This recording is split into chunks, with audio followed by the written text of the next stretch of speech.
Welcome to another episode of Listen to Us Rant About Movies. I'm Wes Ford. And I'm Zach Harris. And we rant about movies and drink while we do it. Tonight we have several special guests with us. We have two. We have Sean Pierce. He's returning. Sean, how you doing? I'm doing okay. He's doing just all right.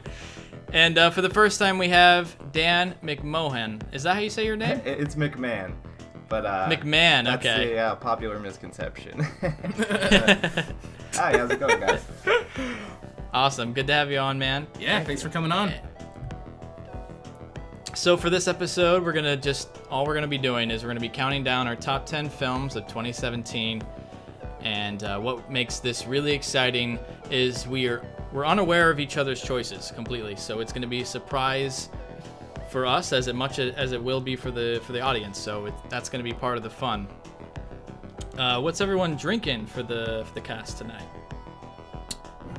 Let's start with Zach. Let's start with you. I'm drinking Moody Tongue, caramelized chocolate, churro, Baltic Porter. Wow. Ooh. Going thick. Based out of where we work in Pilsen. Yeah. Right Right across around the the street. corner from our office, so. Nice. Yeah. Awesome. What about you, Sean? I am drinking, it's from Pipeworks. It's a Big Lebowski themed beer. It's a White Russian Imperial Milk Stout, and it's called Hey Careful Man, There's a Beverage Here. That's amazing. What percentage is that for Imperial Stout? It's a subtle 10.5% alcohol. That is subtle. Very nice. That is. And yeah, it's brewed with sugar, cacao, coffee, and vanilla. And lactose. Very nice. Got lactose. You skipped that part. Zach's lactose intolerant. It's kind of his thing. Yeah. Yeah, I'm drinking, it's actually called Resonation Pale Ale. It's by Great Rhythm. It's a local brewery from Portsmouth, New Hampshire. Nice.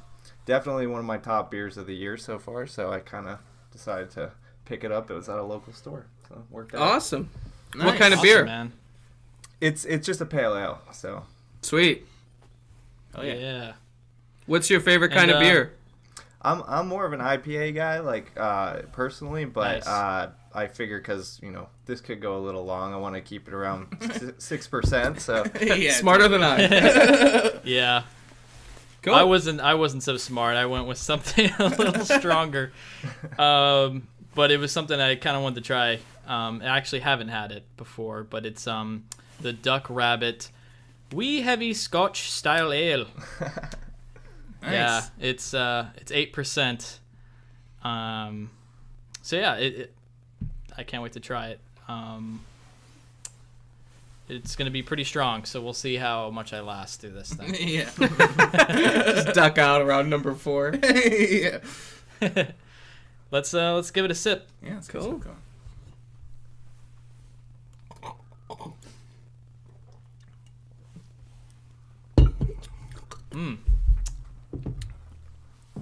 Good stuff. Mine's it's pretty strong. It's got that's a lot of alcohol, but it has a really good flavor, really smooth. I like it. Nice. Sweet. Awesome, guys. Everyone liking yours? You guys like both of yours? Good stuff. yeah, it's solid. It's one of my favorites for sure. So Yeah, mine's very it's very good, but it's very sweet. I mean, it's like a churro chocolate thing, but it'll be nice. It'll make me pace myself a little bit, I can't slam. Right. There you go. All right, so before we get into our countdown, guys, I'd like our listeners to know that today's podcast is brought to you by Audible. Get a free audiobook download and 30-day free trial at www.audibletrial.com/LTURAM. Choose from 180,000 titles from your iPhone, Android, Kindle, or MP3 player. If you like what you hear on this episode, remember you can find other episodes of our podcast on Apple Podcasts, Google Play, Stitcher, and YouTube. So before we get into our actual countdown, Zach, you wanted to mention a couple things. Yeah, so first, just a rundown of stuff that we, may have missed. Missed Personal Shopper, 3 Billboards, Wonderstruck, Contemporary Color, Dina, A Taxi Driver, Mudbound, Call Me By Your Name, Human Flow, Tokyo Idol, Loving Vincent, Lost City of Z. Couple preliminary things that you will not see because I didn't see. You won't see those on Zach's list. Or maybe you will. Maybe I'll just toss them in there. Yeah, I didn't make a list, but I did not see Call Me By Your Name. I didn't see Mudbound, and there were a few others which we'll probably come across as we talk about our top 10. Yeah, for me, it was just The Beguiled, Coco, Call Me By Your Name, The Florida Project, Shape of Water, The Darkest Hour, and Mudbound were the ones I didn't get a chance to see. Gotcha. And then Sean. for me, a lot of the ones on Zach's list I also didn't see. And then Call Me By Your Name. That was on my list. You didn't see it twice. Sorry, this question just came out of nowhere. Definitely the first time I've thought about this. We did not re-record. Yeah, what Zach said. All right.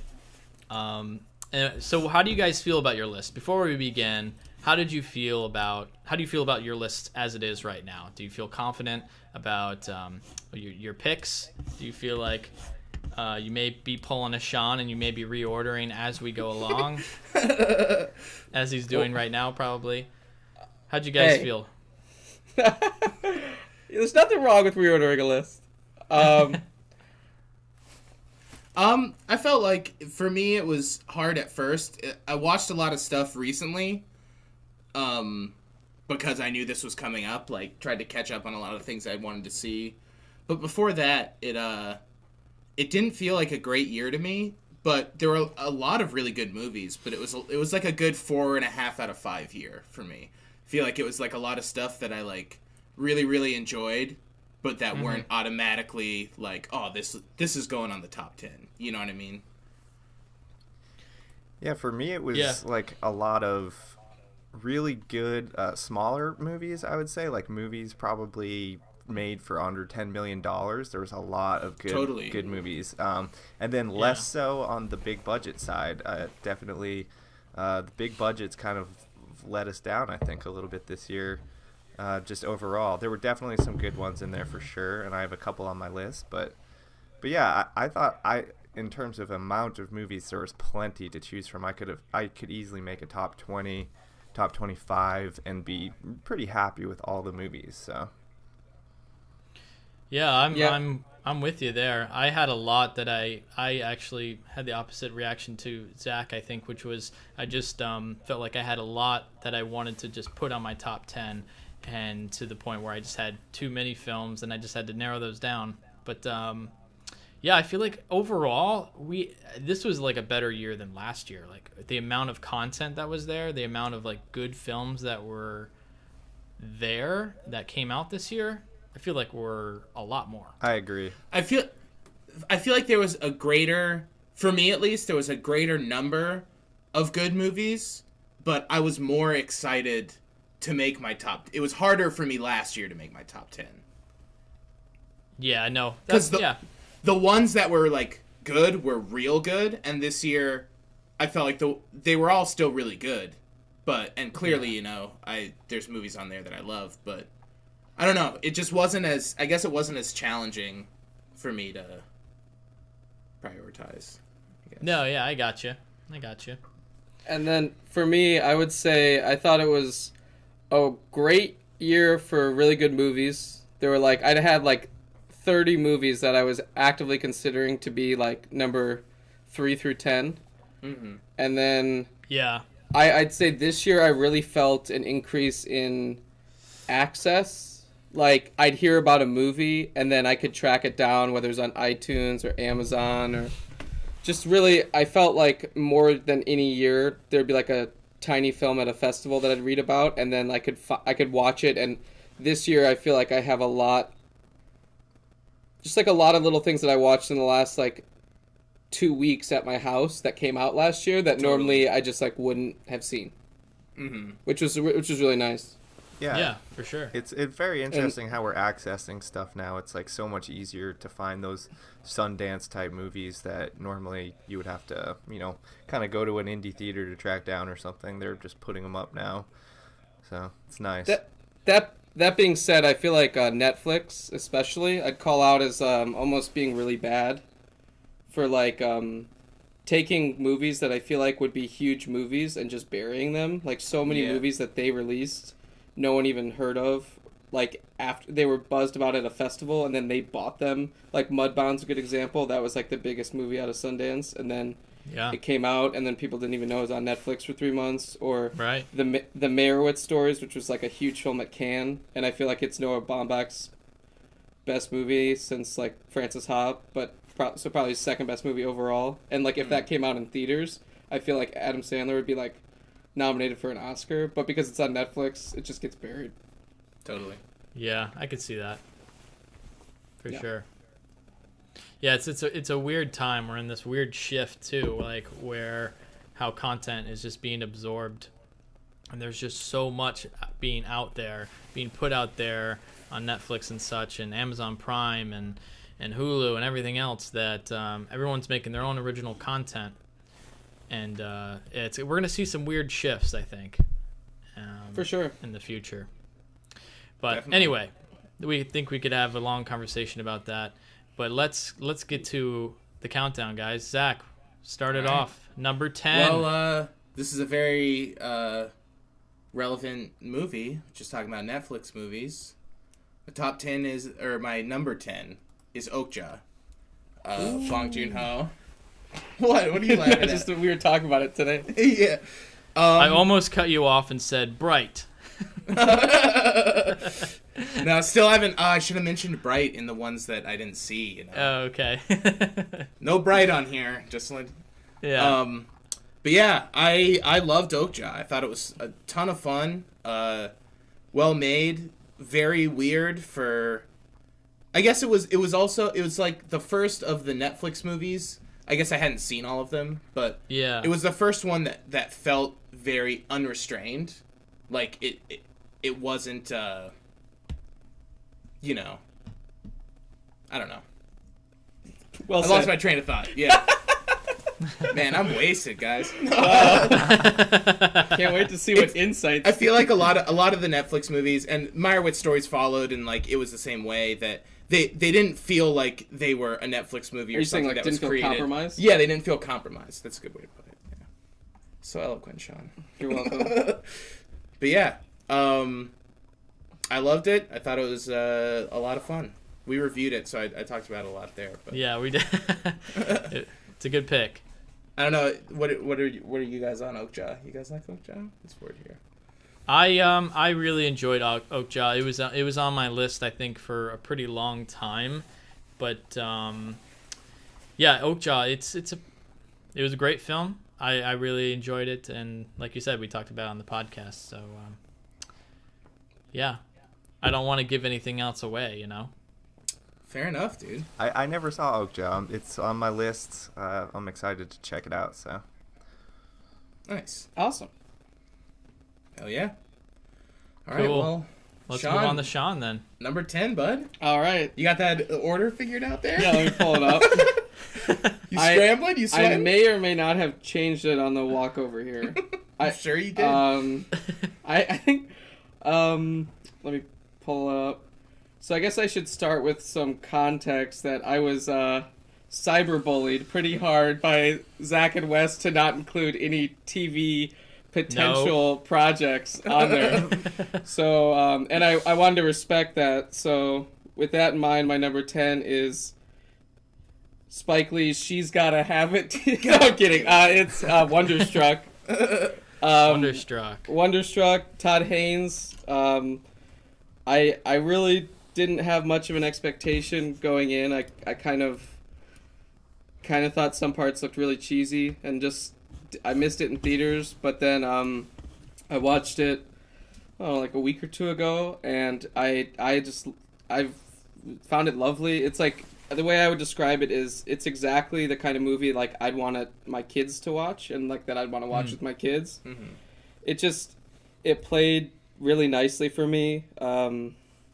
I just thought it was really cool. There were some parts in the beginning that really like bugged me. Like, what is this? This is totally pointless. But then they almost subvert that in the end and kind of there's a reason for it, and it actually like worked for me. That like I kind of just thought it was just to be like kind of pretentious or like Todd Haynes sometimes has this way of like being almost off-putting in like just doing stuff just for like style to me. That like something like Velvet Goldmine, but I found this one just really worked, and it felt like really heartfelt, and I think it's very watchable, and it does like a silent movie thing, but I don't know if you guys know, but it stars like a young girl who's actually deaf, and so it's like kind of how she sees the world, and then it's all done like muted with like basically live film score orchestration kind of style, and it just didn't expect that at all, and it just was just very fun and watchable. So Wonderstruck, number 10. Very nice. Yeah, I wasn't able to catch Wonderstruck, but I've heard good things. Yeah. So. Yeah, me too. It's another one that's on my list. So. It's free on Amazon Prime. If you have Prime, it's free. Oh right, I just saw that. That's awesome. Amazing. Yeah. I'll check it out then. Very good. All right, Dan, you're up. All right, so number 10. My number 10 pick of the year is Personal Shopper. Nice. So this is a movie by Olivier Assayas, and it's definitely, I think, one of the hidden gems of this year. Like, I don't think I know anybody really who's seen this besides me. It's, it's just one of those movies that kind of flies under the radar. It's definitely a smaller budget, but it stars Kristen Stewart as a, title personal shopper, which I think that title throws people off to the movie. It's definitely... It makes it sound like some kind of gaudy, I don't know, like almost like fashion film or something like that. But she's actually, that's just like her job basically. She plays what she really is a medium who tries to convene with kind of the afterlife, and her brother dies. And this is kind of like early on stuff. Her brother dies of a heart disease, and she spends some time like trying to connect with him, and it's a really great picture of how somebody deals with grief while also kind of believing in a kind of like a higher power and an afterlife basically, and how she kind of deals with having the loss of him physically, but how she still feels his like senses that he's around. So it kind of, I think it deals with that subject matter in a much better way than, say, something like A Ghost Story did, which I know some of you guys probably liked, but I was a little bit less happy with that movie overall. So yeah, Kristen Stewart's really great. She's like, when she gets a good script, she nails it, I think. And this movie, it deals with some like, it just kind of has some texting elements that are almost like turn it into a horror movie, where it's like it's really frightening the way the texts are portrayed on it, which sounds, you kind of have to see it to like know what I mean by that, but it does a really effective texting scene which you don't really think of, and also like a YouTube video scene where she looks up a video on YouTube, and it just does that well, where I think most movies kind of make that kind of awful to sit through. Totally. So yeah, so that's Personal Shopper. It's definitely one I would check out. I know it's probably like a cheap rent on iTunes, or it might even be on Amazon Prime soon. So yeah. Very nice, good pick. Yeah, I liked Personal Shopper a lot. I think I agree with you that that the texting scene was probably the most intense text scene I've ever seen. Like no one had done that ever like as effectively as they did in that movie. And Kristen Stewart was absolutely fantastic, I think, and it was it went in a very interesting direction that I didn't expect. So definitely worth checking out for sure, I'd say. That was one of my most disappointing misses. I really wanted to watch that one. Didn't make it happen, unfortunately. I believe it is on Amazon Prime for rent. Yeah. Mm-hmm. It was a 99-cent rental on iTunes at one point, so I don't know if it still is or not, but it's well worth that. So Awesome. All right, so my pick for number 10 is Good Time. Nice. Yeah, this film basically takes place over the course of one night in New York. It's about this heist that goes wrong, and this bank robber that is played by Robert Pattinson spends the entire night trying to get his mentally handicapped brother and save him. And it's just kind of like a classic in the sense of like a crime New York film, where it just takes place over the course of one night, but the style of it is so unique, and I love the music in it as well.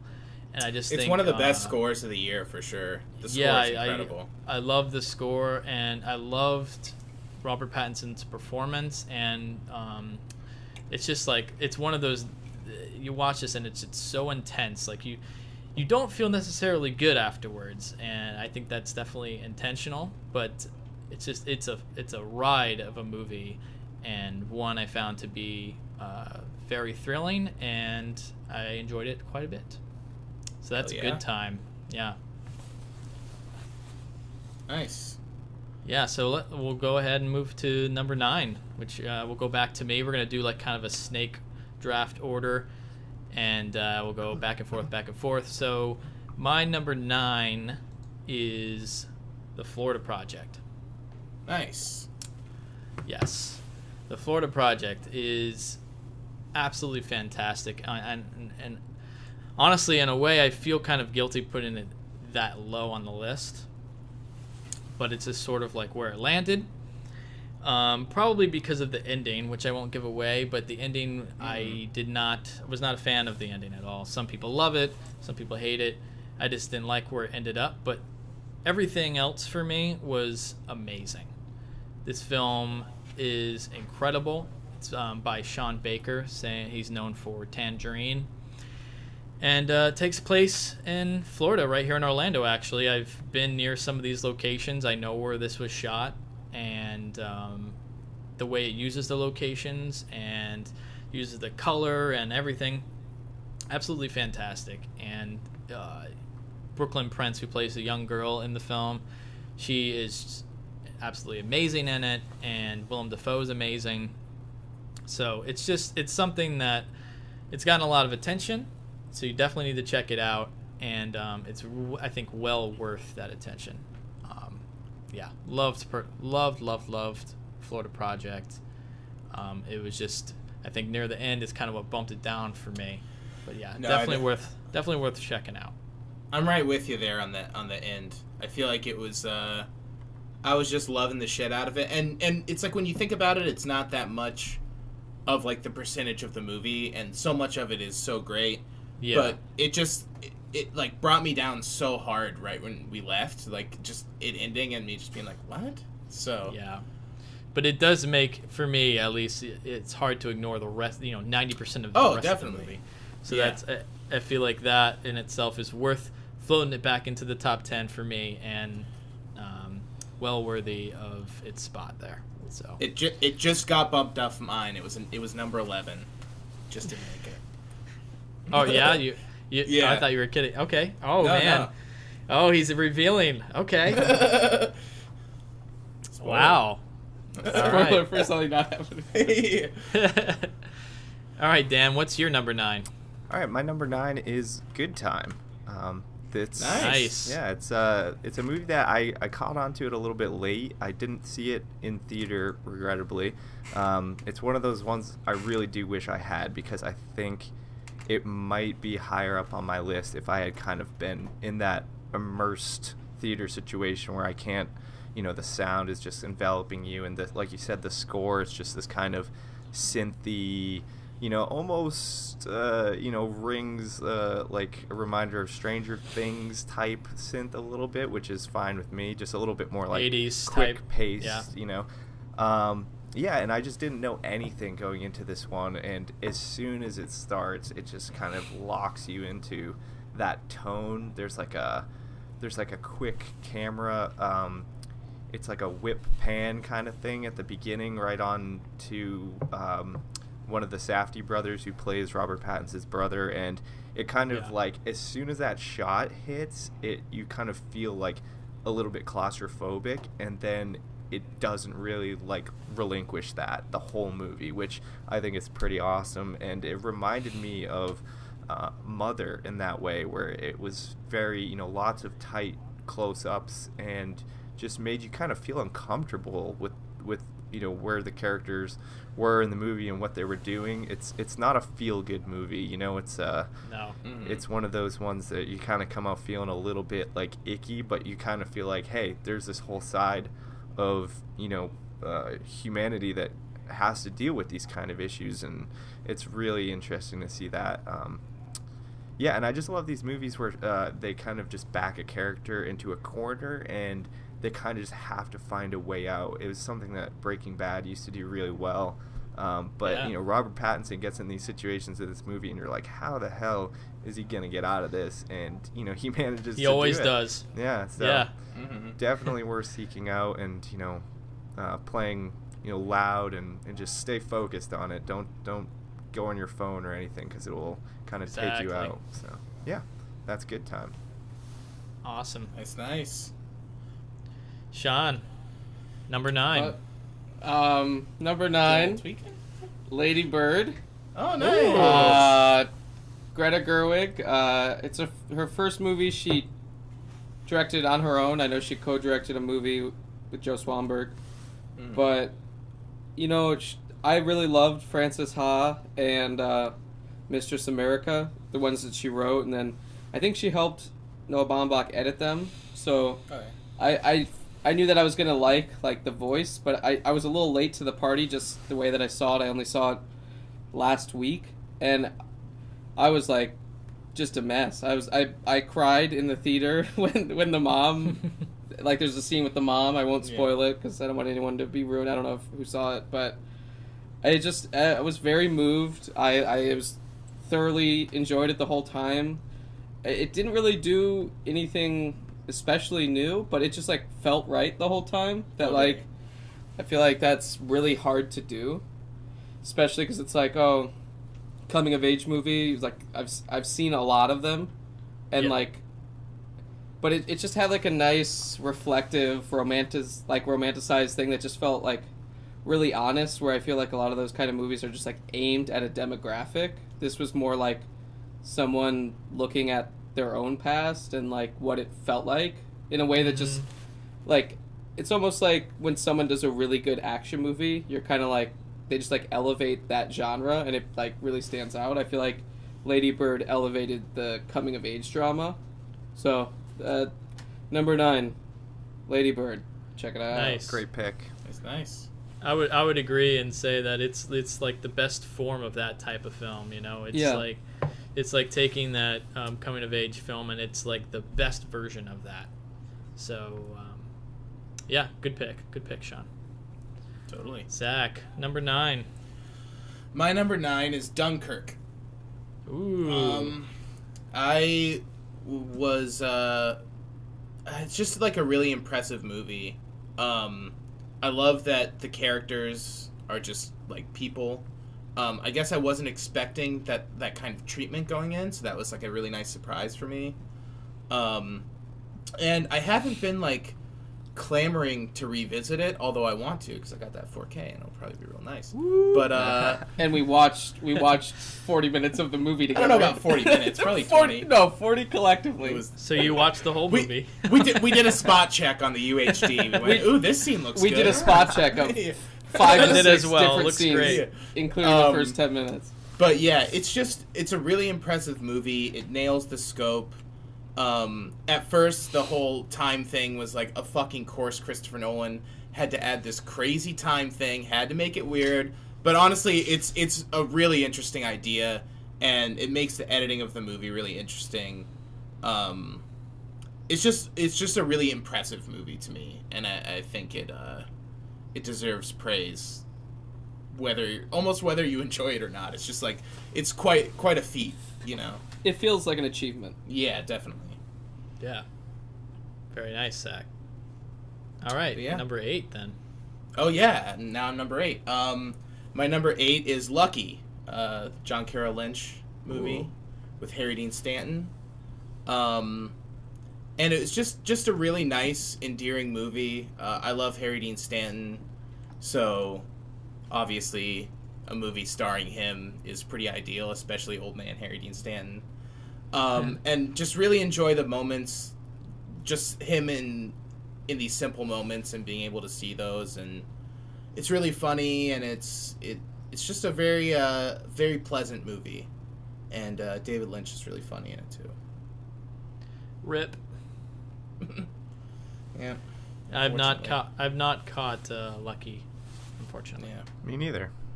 Sounds good. I saw it. It's pretty good. Yeah. Yeah, it's pretty good. Oh yeah, Sean, it's pretty good. Yeah. Do you want to add anything, or are you saving that for later? It's okay. I would say it was okay. Yeah. My number 8 out of 10 is Dina. Oh, nice.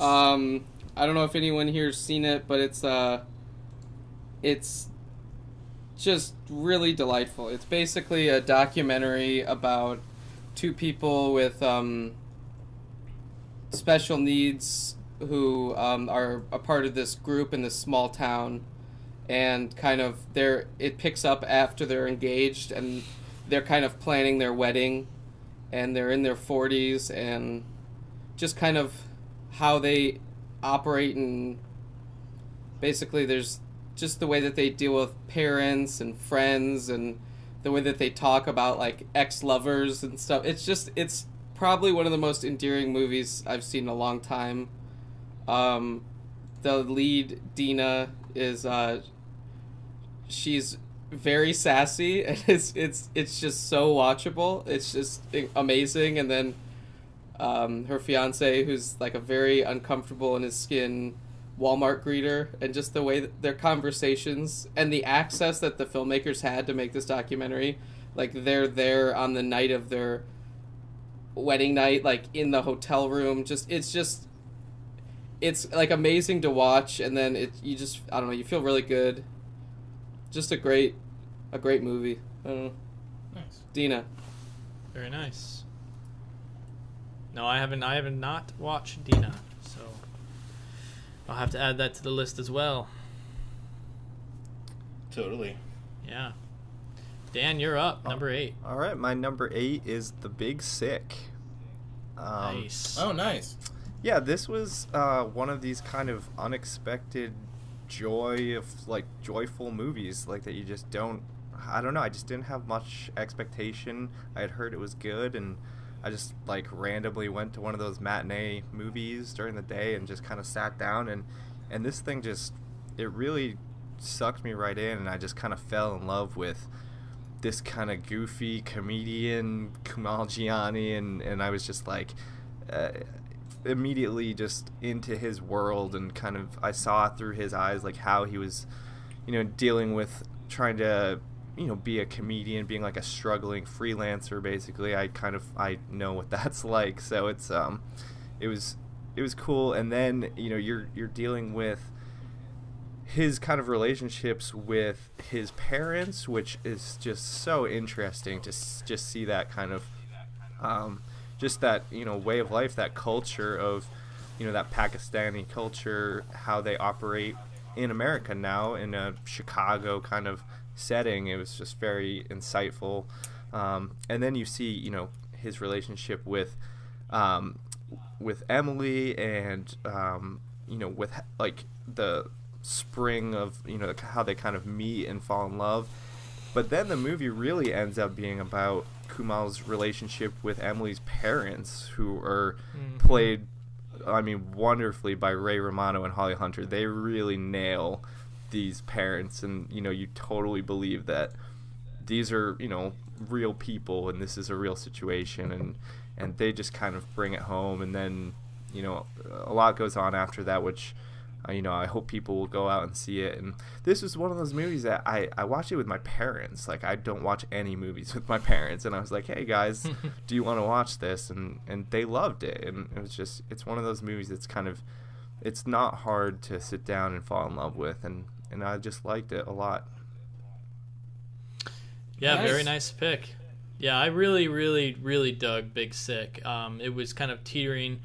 It didn't make it into my top 10, unfortunately, but it's definitely one worth seeking out. And I think that there is more to it than just its cover. Like, you kind of even like look at the poster, and it looks like a typical romantic comedy, and it is so much more than that. It is.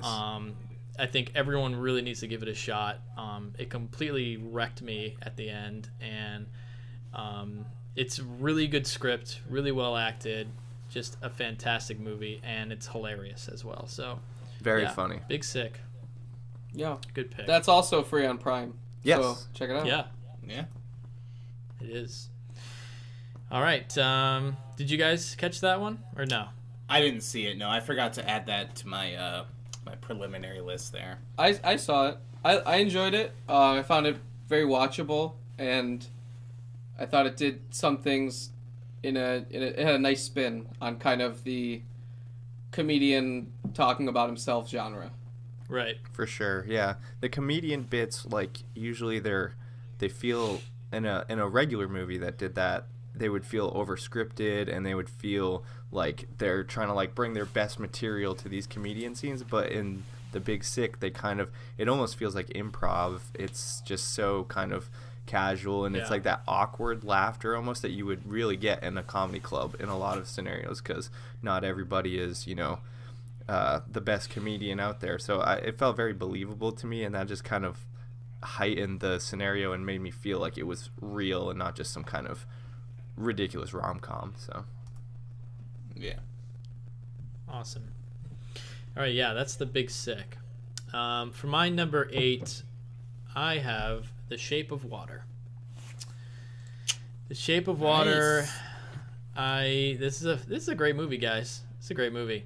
This is the newest film by Guillermo del Toro, taking place in kind of Cold War era 1950s, and it's about this relationship of this mute woman and this amphibious creature that very much reminds me of, you know, it's clearly an homage to kind of more classic films, classic black and white films, monster type films, and I really liked that aspect to it. And one of probably my favorite aspects overall was I liked seeing the perspective of the people who come in and clean up after, like, the scientists and you know, the big macho American guy, like, played by Michael Shannon.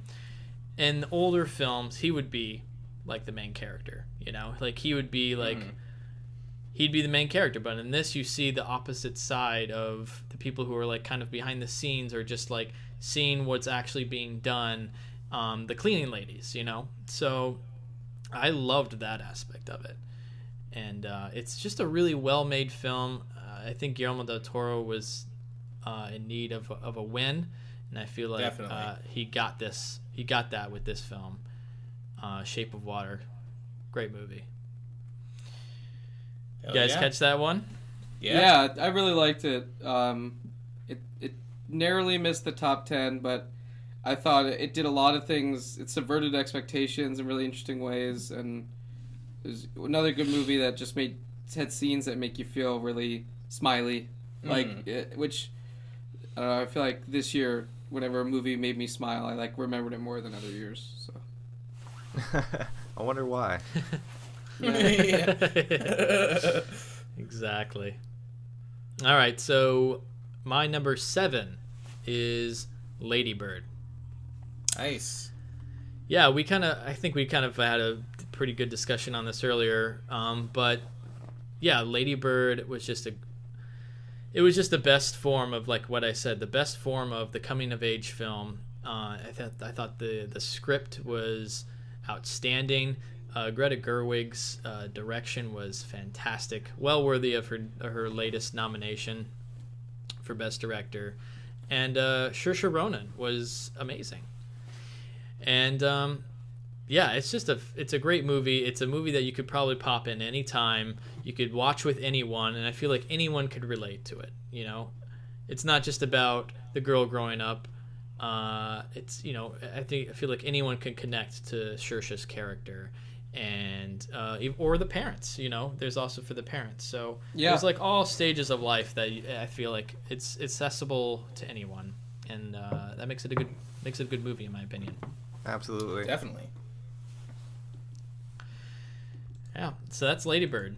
Dan, you're up for number 7. All right, my number 7 is Star Wars: The Last Jedi.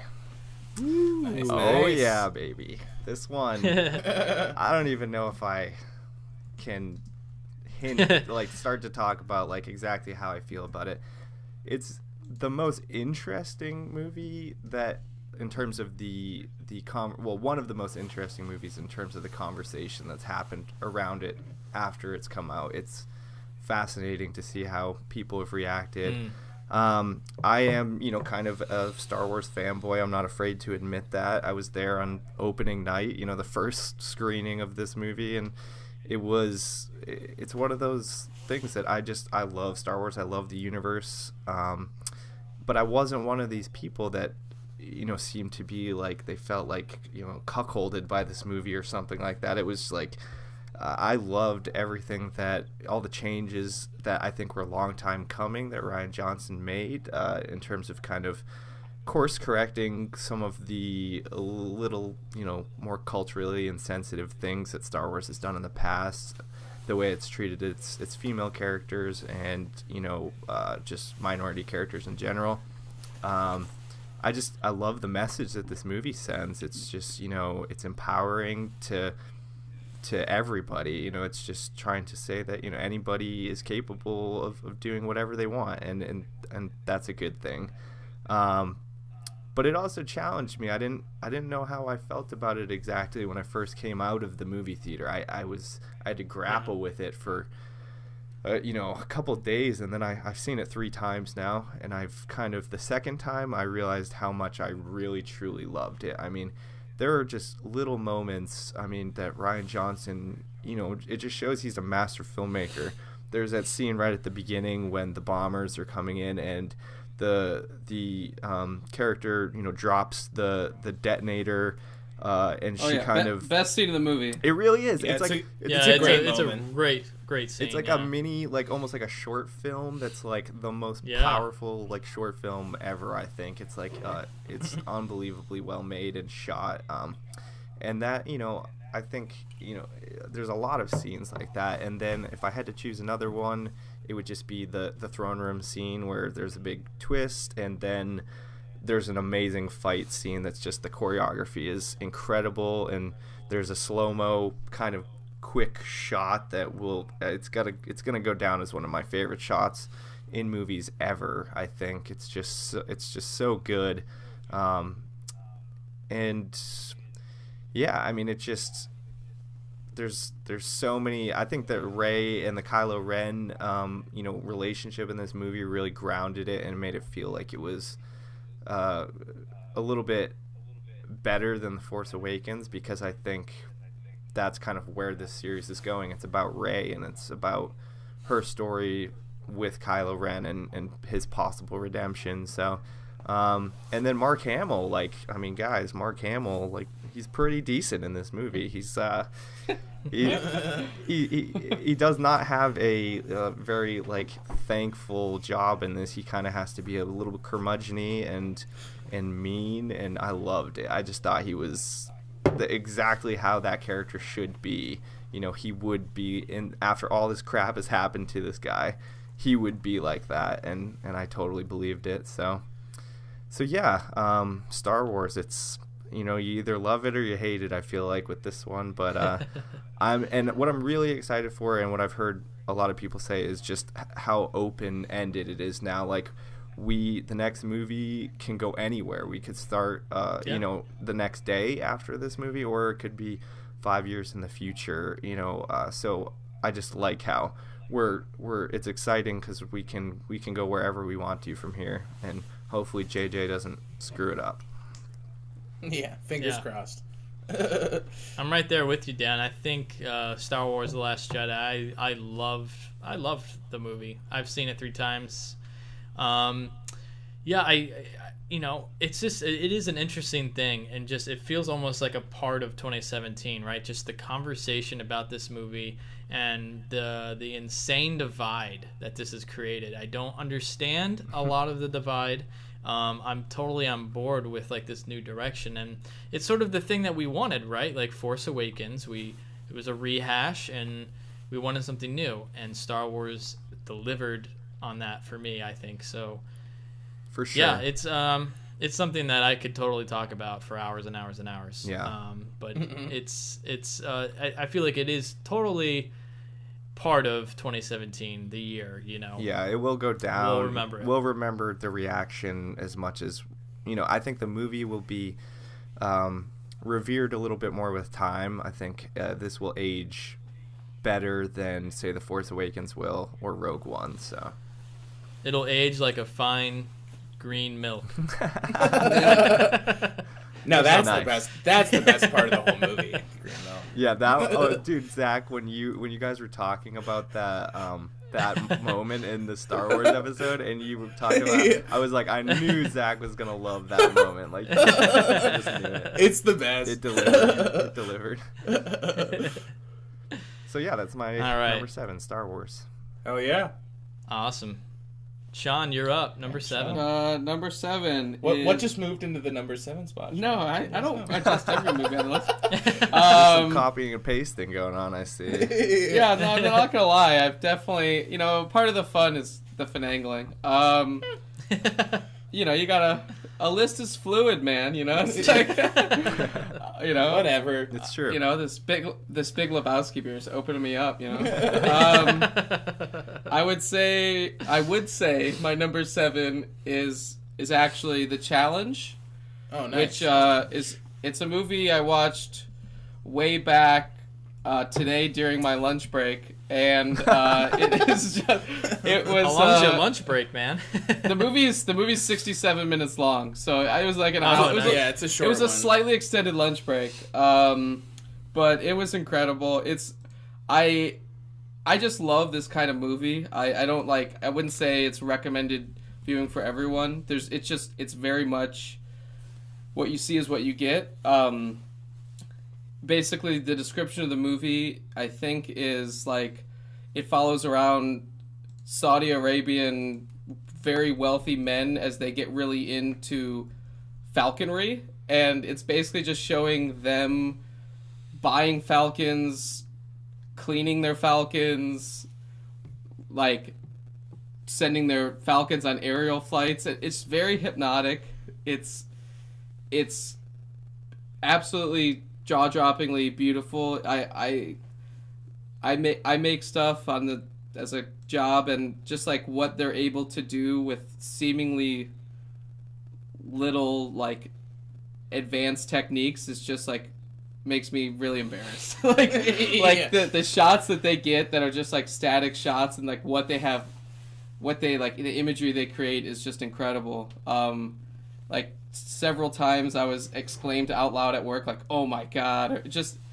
I mean, it's even hard to articulate. It's just like I'd say watch the trailer, and if you go, "Holy shit, that looks amazing," then you'll love the movie. It basically, like, if you want to see a bunch of guys ride around on gold motorcycles and then get off and then pray and then go back on gold motorcycles in the desert, then it's for you. It's like it's just it reminds me, it's a kind of film that I love because it reminds me that film is like a visual medium, and it says everything it needs to with its visuals and the way it portrays people, and you feel like you know them even though you're literally just seeing them play like FIFA on PlayStation 3. like it's just, I don't know, it's incredible. Like, it's just the kind of movie I love, so it's total like catnip for me. Yeah, I love that kind of thing.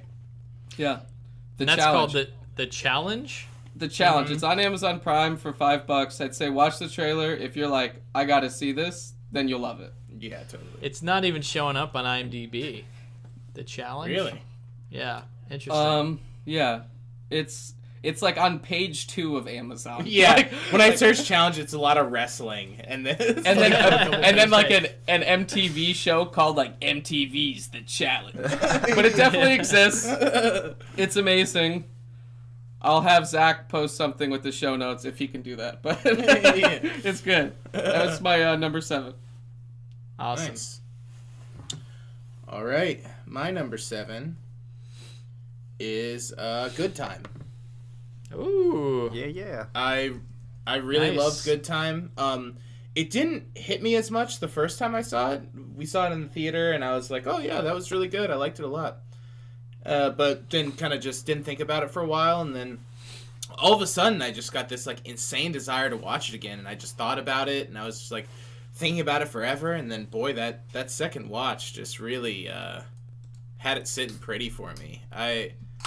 Just a really really well done movie, and I was very, very impressed by the performance of Benny Safdie as the brother, because that's just like when you hear that, it's like that's a major red flag. You know, it's like, oh, the director is playing someone who's handicapped in the movie. It's like, I don't know, you know. Yeah, that's like something Quentin Tarantino would try and fail at. Yeah, it's just be like, get the fuck out of here. What are you doing?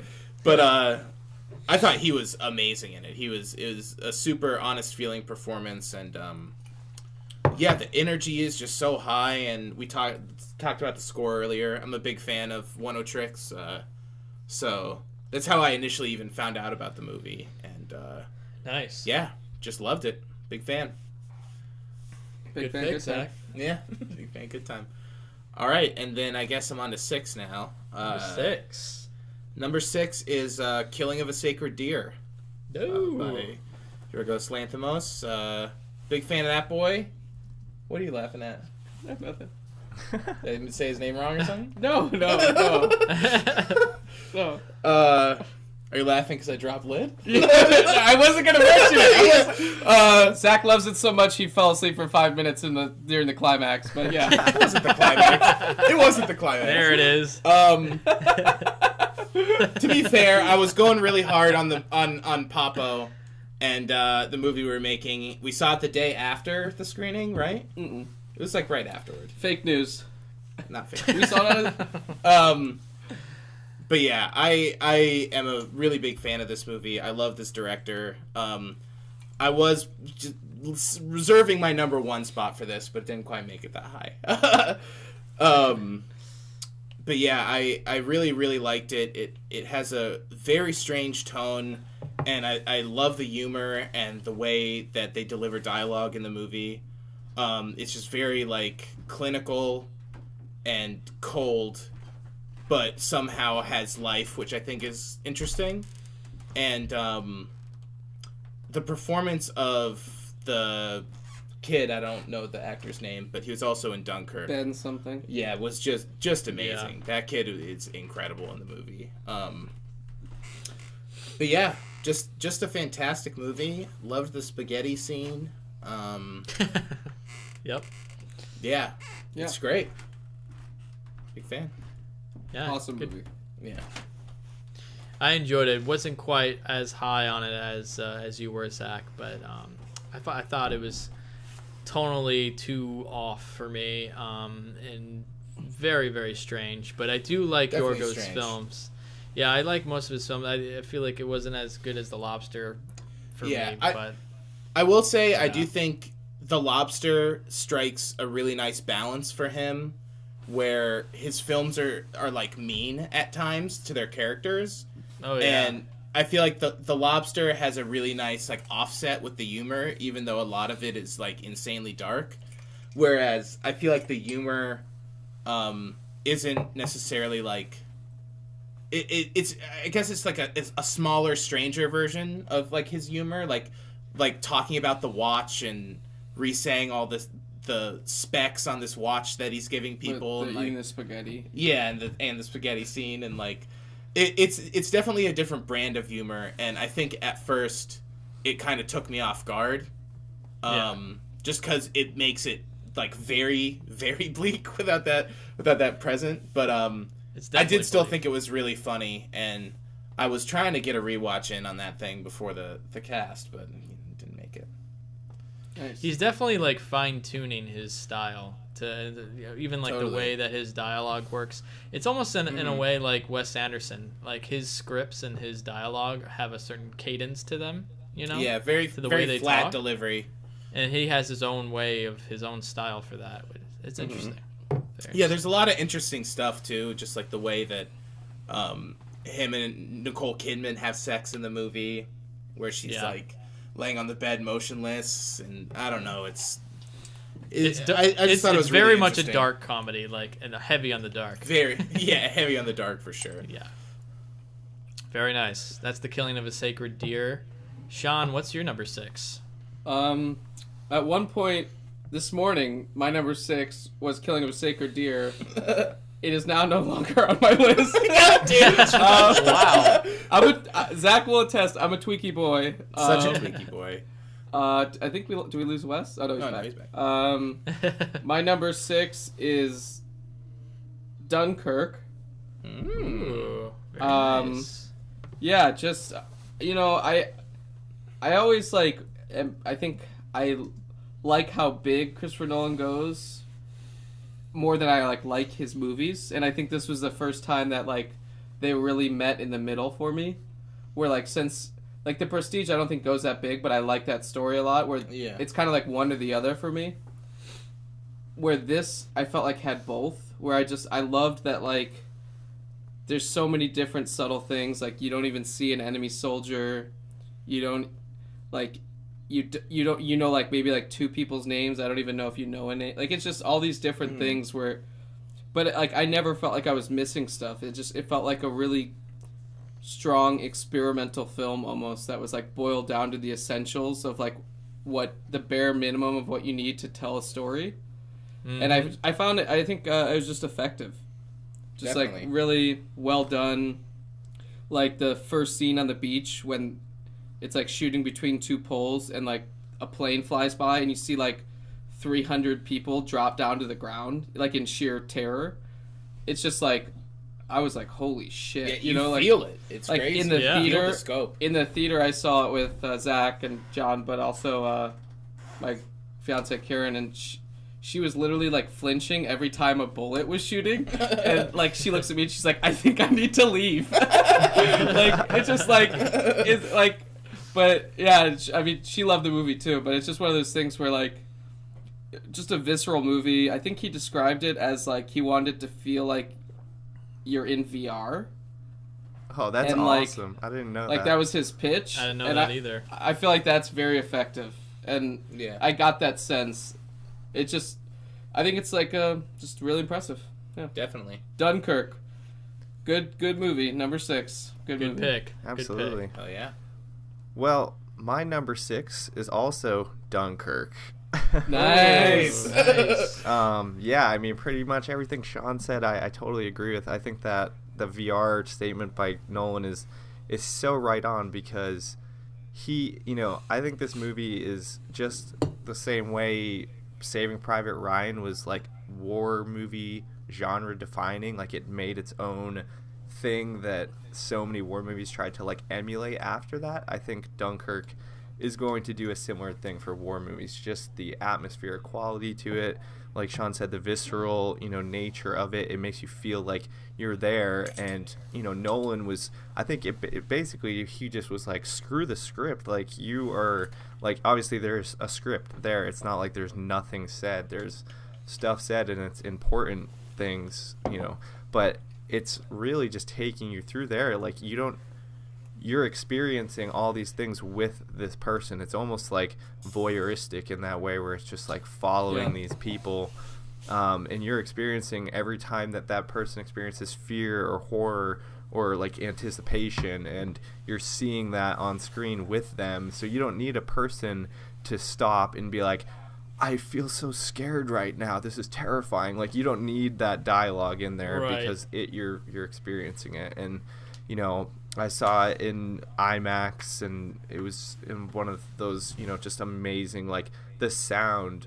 I don't know, this is nominated for both sound mixing and sound editing. I really don't know the distinction between those two, but it should win both. It's incredible. It's crazy. Yeah, like the bullet sounds, like you said, Sean, it's just like they were downright scary. You had to like, kind of just you almost had to acclimate to the sound of the movie because it was so intense.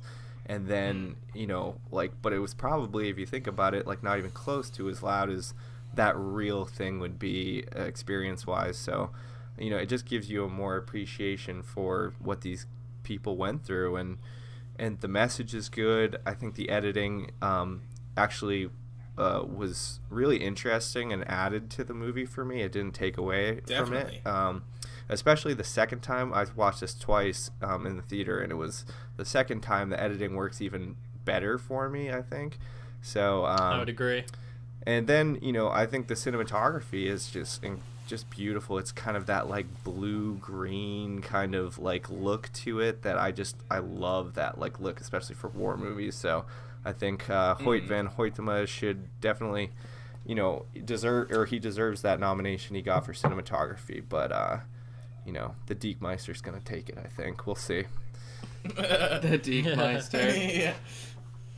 Yeah. Very So nice. that's my Good number picks. 6, Dunkirk. Hell yeah. Nice. My number 6 is 3 Billboards Outside Ebbing, Missouri.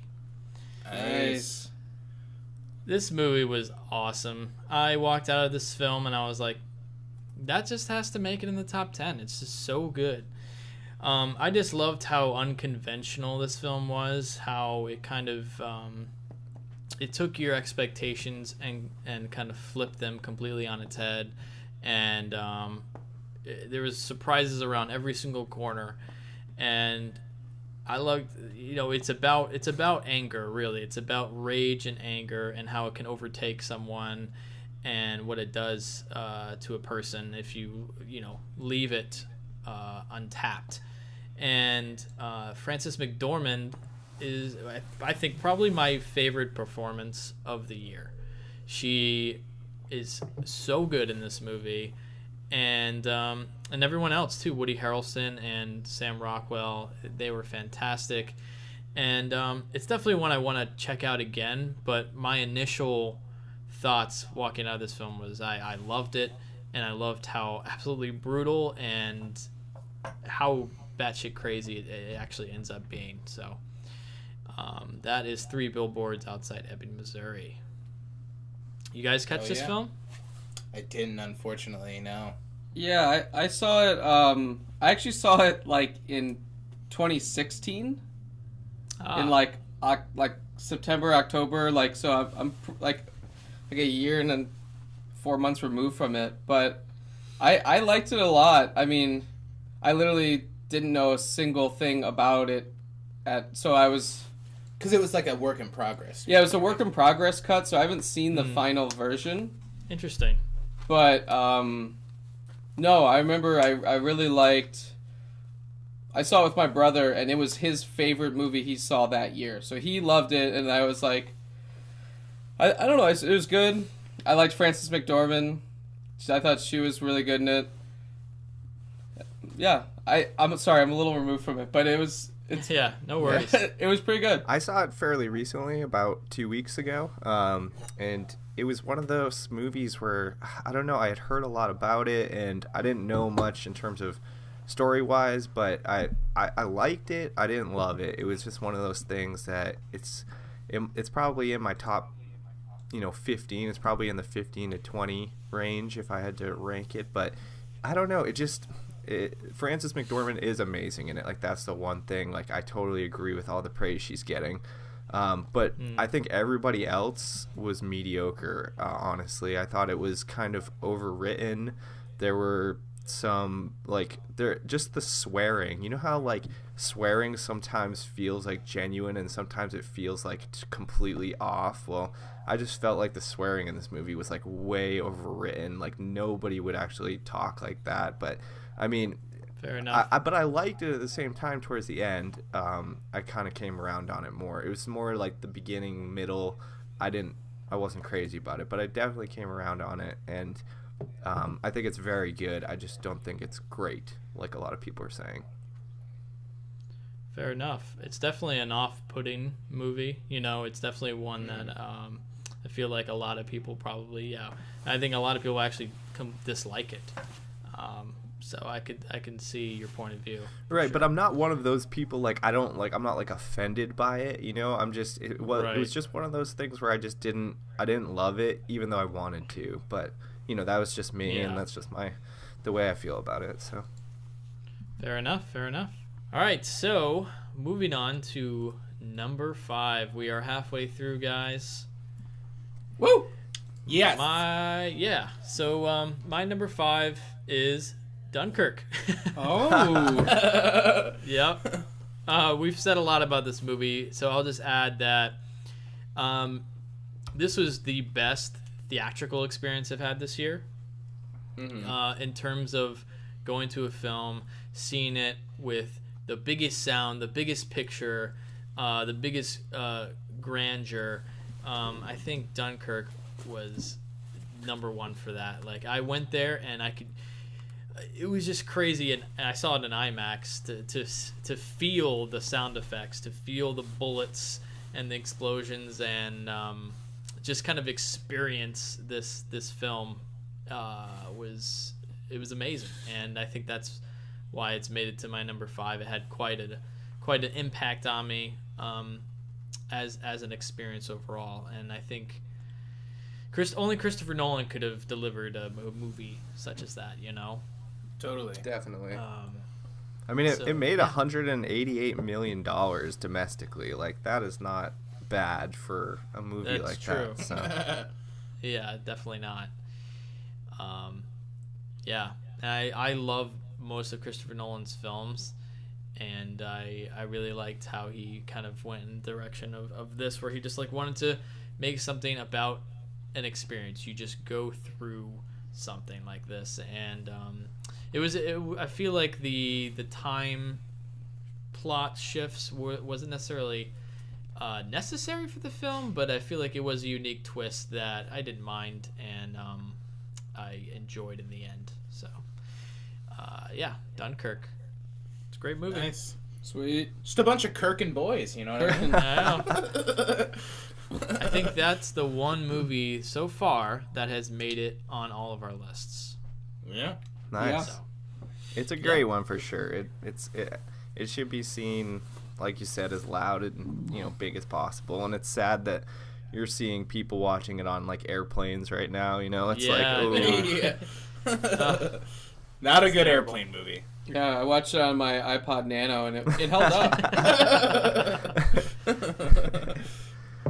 All right, my number 5 is Columbus.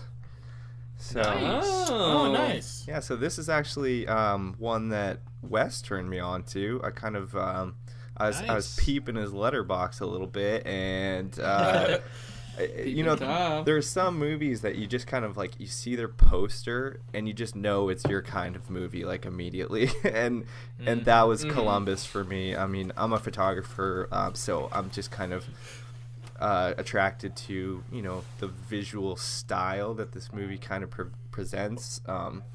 Kogonada, who directed and wrote it as well, I believe, he was a video essayist, I guess, before this.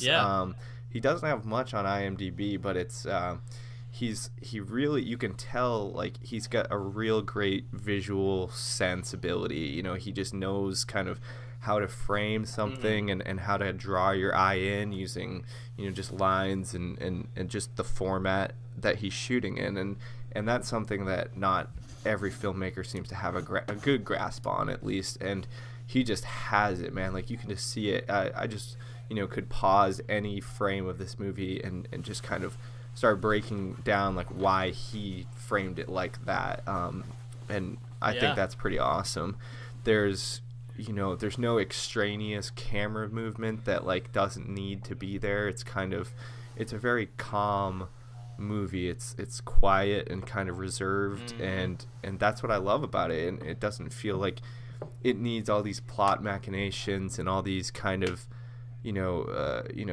things that most movies would feel like they need to put in because plot, we need something, like we need to have something Right. there, and this movie just says no, like we're just gonna focus on a couple of characters and what makes them tick. And I think John Cho and Haley Lou Richardson, which are the kind of two stars of this, play off each other really well. They're super kind of believable in both of their situations. It's just kind of a lovely little story about like the way two people come together in a completely random fashion, but it kind of works out, and they kind of are able to disarm each other and get down to what kind of emotionally hits them, and that was very interesting to me. And yeah, it's just a beautiful, gorgeously shot movie, and it's free right now on Amazon Prime, or no, Hulu. I think it's on Hulu. Nice. It's on Hulu. Yeah, so I can't wait to check this one out again. It's definitely going to go down as one of my favorite visual movies of all time. So nice. That's Columbus. Very nice. Hell yeah. Columbus is a great film. Great pick, Dan. It was teetering for me, and I'm starting to regret not having it on my list now. But I've seen it twice, and it really I didn't that first initial watch I think is the most impactful, and like every frame is incredible. Every frame is just it's a gorgeous picture, and yeah, I adore Columbus a lot. It's a great movie. Yeah, so. It kind of reminded me almost of Patterson, but for Nice. architecture. Yeah. Like it was for sure. Yeah, it was like a love letter to architecture, and I found that fascinating as well. Yeah, it's just so good, so good. So yeah, it's a great film. All right, Sean. Number five? Yeah. My number 5 is Sofia Coppola's Beguiled. Oh, Is it nice. though? Is it though? It's the Beguiled. Is it? Yep. Yeah. Is it? I just saw you the gears working a little bit before you said anything. Yeah, no. Beguiled, number 5. Yeah. It's an amazing. I would movie. say it just worked on me. I really liked it. I saw it at home on my couch, and I watched it with Karen, and I just was like, had very low expectations. I didn't, just kind of missed it in theaters, and then it was like, holy shit, I am all about this. Its look is like really unique, and just it's very subtle and goes down smooth, feels good after. I was just like a really after. like a really good movie. I feel like I could watch this movie in like 20 years and it would just be the exact same, and then I would just be like, oh wow, Colin Farrell looks so young in this. Like it feels timeless. Like Yeah. I really liked the whole kind of like 3 generations of women and how they all reacted to this like male force. I just thought it was like really unique and complicated, and it just felt like honest in a really, really cool way. Totally. Yeah. Number 5, The Beguiled. Nicole Great Kidman pick. is killing it this year, huh? Just overall. She Seriously. had like She's had an what, amazing year. 4, 5 different things that were all killer. It was crazy. Yeah, It's wild. for sure. Yeah. Good for her. Definitely. I think actually she won at Cannes Film Festival a special prize that was just basically called the Nicole Kidman Killed It This Year prize. It was just like, it literally, like, she actually did. She got like a trophy. It was called like Special Recognition Nicole Kidman for like just doing a really good job and stuff. Just being badass. Because she was in like Top of the Lake, which was at Cannes, and The Beguiled, and Killing of a Sacred Deer. Yeah. Just like 3 awesome things in a row. And then she was Plus Big Little TV. Lies. She was really Yeah. good in that. So really quick sidebar, Sean. Paddington 2 came out this year. No. So we've been having this whole, just a very quick sidebar. Top of the Lake Yeah. played at Cannes. So is that a film? Would that be on your top 10 list? Where do you stand on that? It's an interesting thing. If I had my say, but you guys run this lovely cast, so I don't. I would have top 10 things I watched, and it would be television. It would be app-based videos. You're dodging the question though. Is Top of the Lake a film? I don't know. I would love to discuss it further. All right, fair enough. Is an episode of Black Mirror a film? Like, is the USS Callister a film? That's a question. Yeah. I mean, to be honest, it's not for this list. No, I agree. Not for this list, but I would, if we're gonna sidebar this thing, I would say. Great, Zach, you opened up a whole other podcast. Like, you know, sorry, it was a hot debate when we were making the list. My feelings is this is basically like a discussion that is almost like petty, because it's like people 10 years ago with ebooks not being real books, where it's like, okay, sure, if you published books online chapter by chapter 10 years ago, they'd be like, oh, that's not a real book. And now it's just best books of the year, and that includes, like, it's like graphic novels were once considered not books, but now in a best book of the year list, graphic novels are there. Are they comic books? It's just like, it's semantics, and Mosaic is the #1 film of the year. Well, God damn it. I knew that had to be thrown in there. Yeah. It was going to happen eventually. Zach brought it up. Right. I didn't. Yeah, it's true. Hold me back. All right, just real quick, Wes. We're at 124.50. If you just want to cut all this out, 124. All right. All right, Zach, so number 5 is, I think I know what it is. Yeah. Safari. Documentary on big game hunters on the safari, killing, zebras, giraffes, wildebeests. You name it, they kill it. Yeah. Safari creatures. An amazing documentary with incredible visual style and an insane amount of access to these people who... I feel like it's a very relevant movie with the time, just with the whole sort of like, I don't know, like the Trumpism type thing of like, they're just so fine with this being shown, and like if they feel like if they hide, then they're doing something wrong in a sense. And I don't mean to like, say what they're feeling, but it just seems like they come out so much. Like there's a guy in the documentary who just says like, I don't need to explain myself. Like, I want to kill these animals. I don't need to explain myself. Like, nothing's stopping me. Like, there's no one actually stopping me, so why do I have to justify that? And that's just... It's just an insane thought, Right. Wow. But it's very, very interesting. It covers, the actual hunts that they're on, and it shows the people who live in the town, because they're Austrian, right? Or German? I believe that the hunters themselves come from Austria to that. Yeah. It's like a resort. Yeah.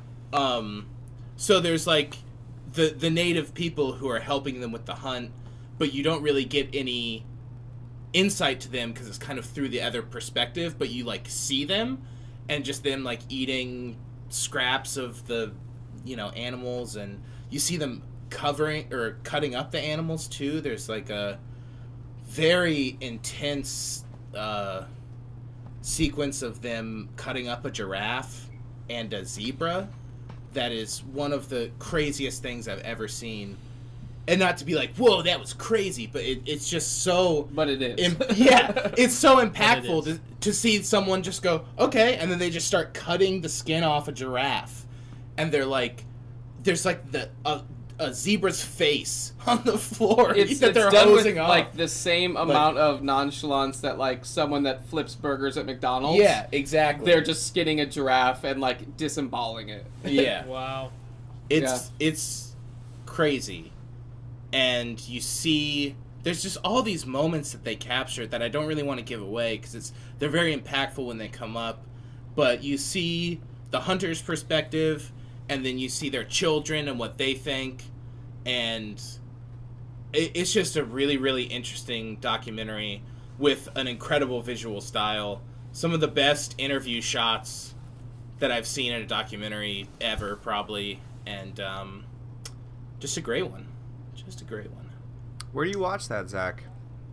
That was I rented it on Amazon Prime. Okay.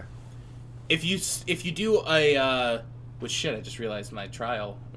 Yeah, you got charged for it. Yeah. No, there's a doc club. Is that what it's called? It's like Sundance Doc Club. It's $2, but if you want to watch the doc, there's a 7-day free trial, so you could watch it and then cancel it. But it's also a $2 documentary. Yeah, then you get access to a lot of good documentaries. But it's kind of, you know how Amazon does add-ons. It's only available there. But it's through Amazon Prime if you have, like, the app on, like, a Roku or the Fire Stick, you know? Mm-hmm. Yeah. So. Amazon Prime's now on Apple TV, by the way. Oh, yeah. Finally. Nice. Do you guys have Apple TVs? I do, yeah. Yep. Do you like it?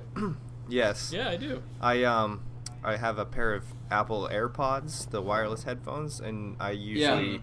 Because I have roommates, so I'll watch my Apple TV with those at night. Like, basically, that's all I do now is use my AirPods with my Apple TV. Whoa, that's crazy. Yeah. That's pretty cool. That's amazing. Yeah. I never would have thought of it. It's honestly like AirPods are amazing. Yeah. Sean's all about the AirPods. Oh, AirPods. I was not into them, and now I can't live without them. Nice. Hell yeah. All right, we're moving on to number 4. Zach. Oh, yeah. I guess it's me. My number 4 is The Challenge, which Sean talked about earlier. The Challenge. The Falconer documentary. And it's kind of like Best Falcon doc? You saw this definitely year? Best Falcon doc okay, that cool. I checked out this year. Did you say we were talking documentary? Is that what you yeah, Falcumentary. There you go. But we were talking about this on the drive home from work because, you know, obviously Sean just watched it today. But just the fact that you watch a trailer for a movie and the trailer is so observational and so much and so visual, and I always kind of want movies to stay like that in a certain way, that like it's admirable to me that this movie really commits to its style and really just stays observational and just shows you things and is entirely visual. Like, there's a small amount of dialogue and speaking, but it's really nothing to, like, there's no like exposition or, you know. I think the most speaking in the whole movie is there's a great scene where they're sitting on a couch watching a TV of a Falcon auction, talking to the auctioneer, and then you're watching the auction happen on the TV, and it just holds a wide shot of them the entire time,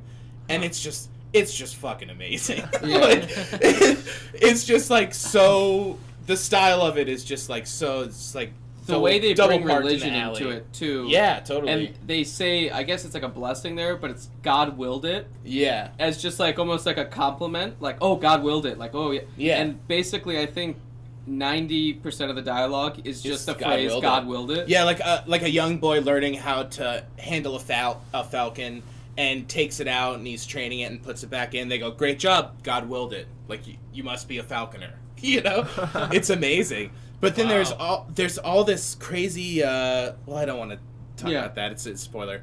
But I don't know. There's just like a shot of a guy driving in a Ferrari with like a cheetah in the seat that just holds for a long time, and it's like this guy just has a cheetah. There's a guy on a plane with a bunch of falcons staring out the window. There's like 5 or 6 falcons. Literally a shot of a guy petting his cheetah in one hand while holding a falcon in the other, and then there's another guy who's like trying to take like selfies with the cheetah. Yeah. It's incredible.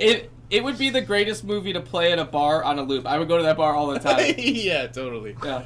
And it's also it's almost like the opposite of Safari. You know? Yeah, totally. Yeah, killing animals and then just like breeding animals. And the praising of animals. It's the most perfect double bill. Totally. Yeah. And also, just a very specific thing about it is the opening is fucking amazing. The best opening credits of the year for sure. It has this amazing like orchestral score that makes it feel like you're watching like a, I don't know, like a 50s noir or something like that, or like 50s kind of like crime thing. It's just this really big score that opens the movie. Yeah. And I found that really interesting. And the score isn't like super present the whole time, but they kind of reserve it for big moments. and the ending is also really effective. And I just think it's a really interesting movie that I really appreciate for how much it sticks to its guns. You know what I mean? Mm-hmm. Yeah. All right, I got to check it out, man. Yeah, it's awesome. All right, that's number 4. Sean, you're up. My number 4 is Safari, the documentary. Did anyone else watch this? No. Yeah, I didn't catch that one. one. That's kind of my thing. No, Zach and I kind of have that joke because we watch like the same movies together for the most part. Basically, no, I mean, movies like Safari are just like, they're the exact kind of thing I love, and like Totally. Like they like are very, they're just so bold and powerful in the way that they stick to their conviction as like a film, that like it's like very much a statement, and it's very, there's like a moment in the movie, not to spoil anything, but like where it becomes less about the hunters and more about like the people that assist on the hunt and the living conditions that their reality basically as they surround this resort. And actually, I know Wes has talked before about like going to places like a nice hotel in the Bahamas and then seeing like other people that live outside of there, and like the difference. Like, and I feel like that to me, like this film does a really good job of showing that, where you don't normally see that kind of juxtaposition. And also, like, I feel like the best parts of Florida Project show that really well too. Mm-hmm. Yeah, for sure. And I would say, so like that to me is something I really responded to. It's not just like a visual feast, it also has a lot to say about a topic, and it also gets people to like, without admitting that they're doing what they're doing is wrong, for your jaw to drop at just like their confidence in like what they are willing to say on camera. And it's another one, like, selfishly, as someone that like shoots interviews all the time, it's like very inspiring to like, oh my god, those interview it's shots. always like I mean, if anyone does video professionally, I feel like they can relate, where like you're always kind of told to like nerf your style, and like to see a movie that I wish that I could make, that like, you know what I mean, just like it's so bold and like so true to its own vision, that like I'm a sucker for those kind of movies. Yeah, Safari. Very Check nice. her out. Gotta check it out. Yeah, that director also did 3 fictional movies called the Paradise Trilogy, that if anyone has Filmstruck, they're on Filmstruck, and they're like amazing. Absolutely incredible, like just the best. It's called the Paradise Trilogy on Filmstruck. Nice. Yeah. Very cool. All right, Dan, number 4. All right, my number 4 is Wind River. Ooh. Oh, nice. So yeah, this was a movie I had big expectations for, honestly. It's the directorial debut of Taylor Sheridan, who wrote Sicario and Hell or High Water, which are 2 of my favorite movies of the past couple of years. I mean, they're in my top 5 of both of those years. And, you know, I was really excited to see him he wrote this and directed it, so I was, you know, just excited to see how he would approach that. And I think other than Dunkirk, this was the most thrilling movie of the year for me. I mean, it was really an experience from beginning to end. Jeremy Renner plays a kind of like a local game hunter on a Native American reservation, and that's kind of where the whole movie takes place, and it's in this kind of like frigid wasteland. You know, the setting, the landscape is very much a character in this movie. It kind of sets the tone for everything that's happening around you, and it's just this, like, you know, place that you couldn't imagine really living in. And I think it's really well written. I think Sheridan kind of hits the heights of the script at the perfect times when it needs to go a little bit bigger, and then I think it drops into these really subtle moments that are just kind of small but profound at the same time. Elizabeth Olsen kind of plays this green FBI agent who kind of just shows up. There's this crime that happens, and they find this girl dead, and so an FBI agent has to come in, and she's just, she's Elizabeth Olsen. She's just kind of, pretty good looking, girl who comes in, and it's just, she lands in this kind of other world, and she's just not ready for it, and it's kind of just how she adapts to that environment, and she's just so unprepared for this, just the terrain itself. She doesn't even have a jacket when she gets to this place. It's like negative temperatures all the time, and by the end of the movie she kind of comes around and really takes control of the situation, and I love that, how her arc kind of takes place. The last quarter of this movie just floored me. I was on the edge of my seat the whole time. There's a standoff kind of moment that happens, kind of 3/4 into the movie, and it's just one of the most breathtaking scenes of the year, in my opinion. I was just like, what is happening? Who's gonna come out on top of this? It was just like unbelievable, and yeah, I think it resolves in a really satisfying way, and something that's not it's not like self-aggrandizing, but it's definitely like it feels earned, and yeah, I just think this is a movie that flew under the radar a little bit, and I think more people should check it out. So that's Wind River. Hell yeah. Yeah, good pick. Nice. I caught Wind River.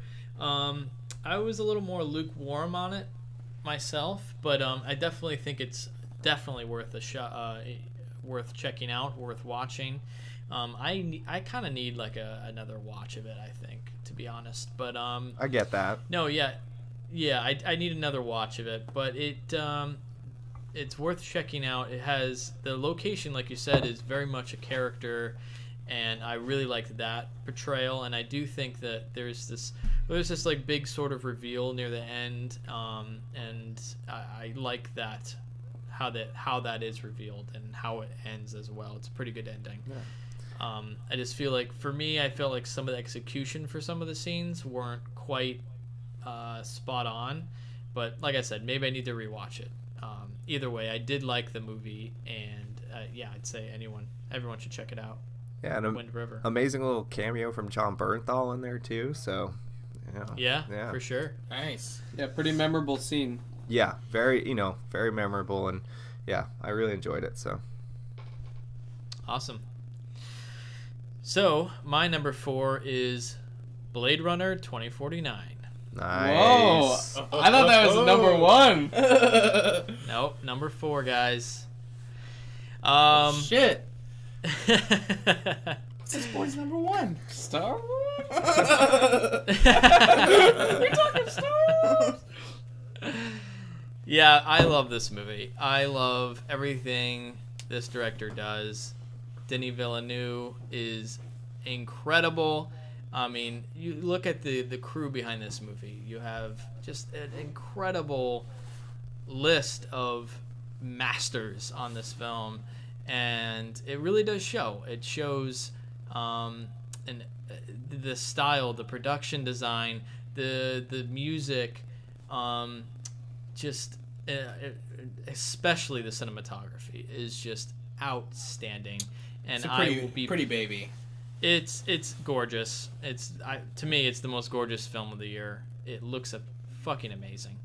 But yeah, I honestly don't know what else to say about it other than I loved the feeling of this film. And if you are a fan of Blade Runner, I think that this takes that film and really builds on that and even improves upon its concepts and takes it into further direction, meant for modern times. So I really dug Blade Runner. It was great. Did you get that UHD? Oh yeah, and it looks amazing. Oh man, I haven't rewatched it, but I did a little spot check. You bought it? I bought it. You bought it? Yeah. I don't did a think spot this. check. I Zach haven't has an watched it. addiction. Yeah. I haven't watched it. I'm just so on starved 4K for yet. content on that UHD. Yeah, how's that Dread 4K going? My player was acting up. I had to turn it off. Oh, looked great from what I saw though. Yeah. Anyway, Blade Runner 2049, great stuff. My number 3. We're getting to the nitty gritty, guys. We're getting close here. This is getting exciting now. Number 3, A Ghost Story. Woo! Knew that was up there, boy. I'm sorry, Dan. I know that you said that you weren't as crazy about it, but I feel bad. I wish I hadn't said that. Now I knew it was going to show up in your list. No, it's fine.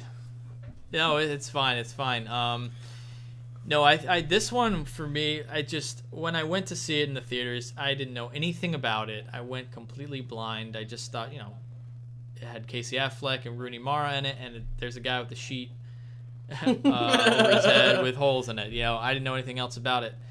And where this movie took me completely just blew me away. I had no idea it would go in the direction that it went. I had no idea it would transcend time and space and go these crazy directions and kind of become the story of literally this one ghost story in his life, kind of in the afterlife, and experiencing time differently than us. And I just loved that. I love where it goes, and I thought the score was incredible. We've got a good theme with the movies this year. Lots of good scores. Totally. This was one of them. The score was great, for sure. Love the score. It was really good.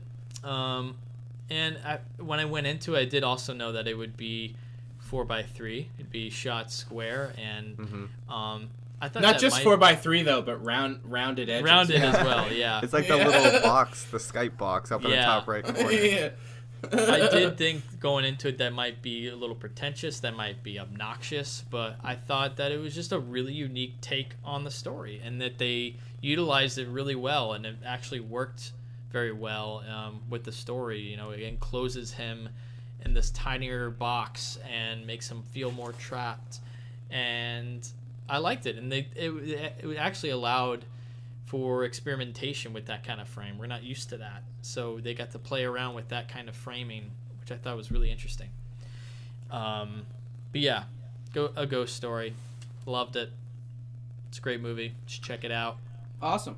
Yeah, I'm super glad I watched it. It's one of those movies that I'm really glad to have seen, and it really did go in unexpected places for me as well. It was more just the execution I felt was a little bit, just off for me. I think it's just a personal thing. It's like I've seen so many reactions to this movie on both sides, and I don't disagree really with any reaction. I just think it's about this movie probably more than any movie that we've talked about. It's all about your mindset going into it, and kind of totally, for sure, what you're expecting. And if you have little expectations, I think you're gonna get more out of it. But if you go in thinking, kind of what a lot of people have, because it's called A Ghost Story, people are thinking they're getting something completely different than they do get. And so, but yeah, I think I would go in open-minded. Yes, for sure. Definitely.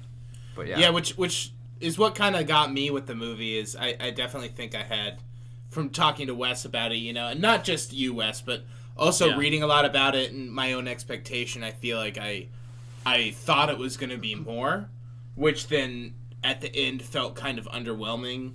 But retrospectively, it's like I guess that it didn't need to go where I thought it was going to. The end was very appropriate. Yeah. So I just kind of came out feeling underwhelmed. But I do absolutely love parts of the movie, and stylistically, I think it's great. Totally. I do think it's slightly inconsistent, but there's scenes in it that are amazing. Yeah. There's just that one scene that really breaks it down for me, and it's that flashback to the house before it was Rooney Mara living there, and it was that guy who goes on a 5-minute monologue about I agree. That. That was the most Bonnie Prince Billy scene of the year, in my opinion. I hated it, and that brought it down really? a full. I like the movie other than that scene. It would be higher up if that kind of was cut out, or at least brought a little bit cut down a little bit. So yeah, for me, I didn't mind necessarily the concept of that scene, but I thought it felt inconsistent for the rest of the movie, because you're kind of catching consistent. You're catching glimpses and times moving weird, and everything's advancing and all the space is changing, you know, right. when you turn around. But then that all kind of just like stops for like 5 minutes, but then it kind of picks up back again. So I felt like getting like a nugget of that I wouldn't have minded, but I felt like it kind of threw off the like editing style a little bit. See, for me, I feel like it didn't. It kind of just like it had to like slow it down for a bit to like pick it back up, because it was it would have been like too relentless for me. My opinion is that I feel like it had to like break it up a little bit, and that was kind of the intention. But I do think that the monologue was a little too long to where it got to the point where, you know, let's move on. But then again, there's a lot of scenes in the film where it's like, okay, let's move on. They set you like up for it. And everything the pie else. scene for sure sets you up for like other scenes like that, and I think that's like the litmus test moment for that movie. Like if you can get through the pie scene, and if you can get through that, yeah. But seriously, who eats pie like that? She was like eating it from the middle, like to the crust. I don't understand. I guess. Hey man, she's depressed. Who knows? She's hungry. Yep. So that's a ghost story. Dan, what's your number 3? All right, my number 3 is Lady Bird. Nice. Oh, nice. Yeah, this is another one I caught just a couple of weeks ago, and this movie really hit close to home for me. I think one of you guys said earlier that it's like almost like universally like anybody can find something to identify with in this movie, but some people can identify with a lot in this movie, and I was one of those people. I grew up in a private Christian school situation where, you know, we wore uniforms and we had like a 25-person graduating class kind of situation. So it was like, you know, I kind of I saw a lot of that in this movie, you know, that kind of small school, religious background, religious parents, and it just felt so, you know, Greta Gerwig's direction, you can tell this is coming from a place that is close to her. Like this is, you know, she went through a lot of these situations in real life, and you can see it on the screen. It's like incredibly believable, and it's heightened just enough to make like those humor scenes work like really well. Like, I mean, the scene where the sports coach has to come in and like take over directing the dramatic play that they have, and he's like literally drawing up the play on the like chalkboard, like with X's and O's, like he was making a football play. That scene, I was funny. Just cracking up. Like it's hilarious. It was so funny to me, and that was like that's definitely as like heightened as it goes in terms of like its humor. Like it never goes further than that. And that was good.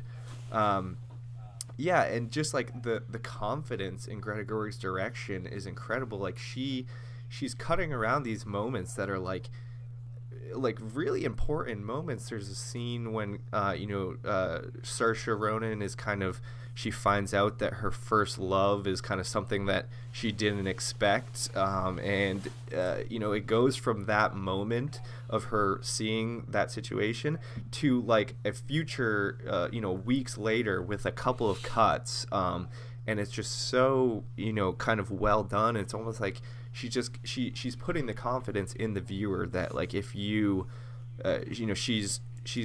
she knows you're sticking with it, and she's not afraid to like go over these moments quickly, because she knows that you're on board, and I appreciated that as a viewer. And I just got to shout out Saoirse Ronan. Her performance is amazing. She's she's an Irish actress, and that I'm super Irish, so I just love that there's an amazing Irish actress out there right now who's at the top of her game. And then Laurie Metcalf, I mean, I think she's great. An absolutely incredible performance. I mean, it's the best performance of the year out of any category, in my opinion, for a supporting role. It's just she walks a super thin, like razor edge line of being too severe, but she doesn't overdo it, so you don't like hate her. She doesn't become this like villain, like Cinderella's mom type character. She's very much passionate and real feeling, and you can tell she cares so much about this her daughter, even, and she just wants the best for her, even though she's you know, kind of not exactly what she would love her daughter to be. And, you know, I see my mother and my sister in those characters so much, and it's crazy. And there's this one scene where they're in a store and she's picking out a dress and they're fighting like furiously, like in the middle of this store, and then, you know, Saoirse Ronan's character picks up this like amazing dress and shows it, and they immediately just stop fighting and are like, oh my god, that's the best dress like of all time. And it's just like that movie, that scene defines this movie for me. So yeah, Lady Bird, I think this is going to go down as one of the greatest coming of age films of our generation. I think that, you know, every girl and boy should see this movie, you know, when they're ready to see it. And I think it'll, you know, it's going to go down as one of the great kind of cult classics of our time. And Greta Gerwig, I think, has a good chance of, you know, winning Best Director for this. I think she does, you know, so we'll see. Yeah. But yeah, that's Lady Bird. That's my number 3. Great pick. That's a great one. It's a great movie. Oh yeah. And one more thing I wanted to mention is I thought Saoirse Ronan's she did an amazing accent. Yes. When you hear her talk in real life, it's very Irish. Very. Oh yeah. I mean, if you've seen Brooklyn, you'll know like her, you know, her real accent. That too. So. Yeah. Yeah, she does a great job. All right. Anyway, number 3, Sean, you're up. Oh. Let me look at what's on the list here. So you can just throw it right out? No.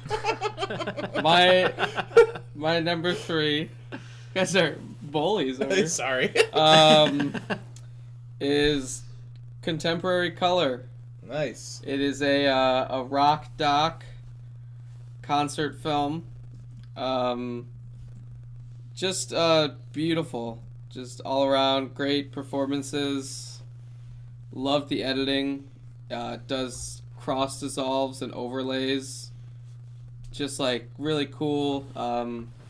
It's all about basically David Byrne, who's people know from the Talking Heads, put together a concert with a bunch of really cool artists, and then these color guard, which is basically like high school flag routines. So he picked a bunch of different high schools, and then they choreograph routines to different pop songs that were written for it, and it's just really well done, enjoyable, super easy to watch. I think about it all the time.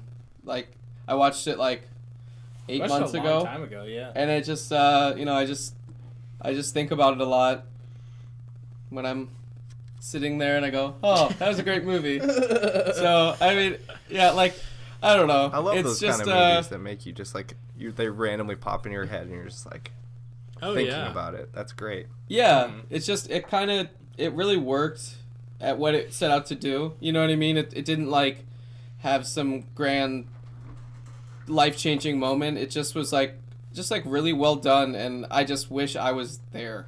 Like, you know, like yeah, totally. I wish I was there, and I'm thankful that this exists, so I feel like I am. And I hate concert films. The only one I really like is Stop Making Sense. So it's kind of like David Byrne just like, I don't know, he just like gets how to transfer that to like an interesting way to like a different medium. Like I feel like most people just don't do it right. He does.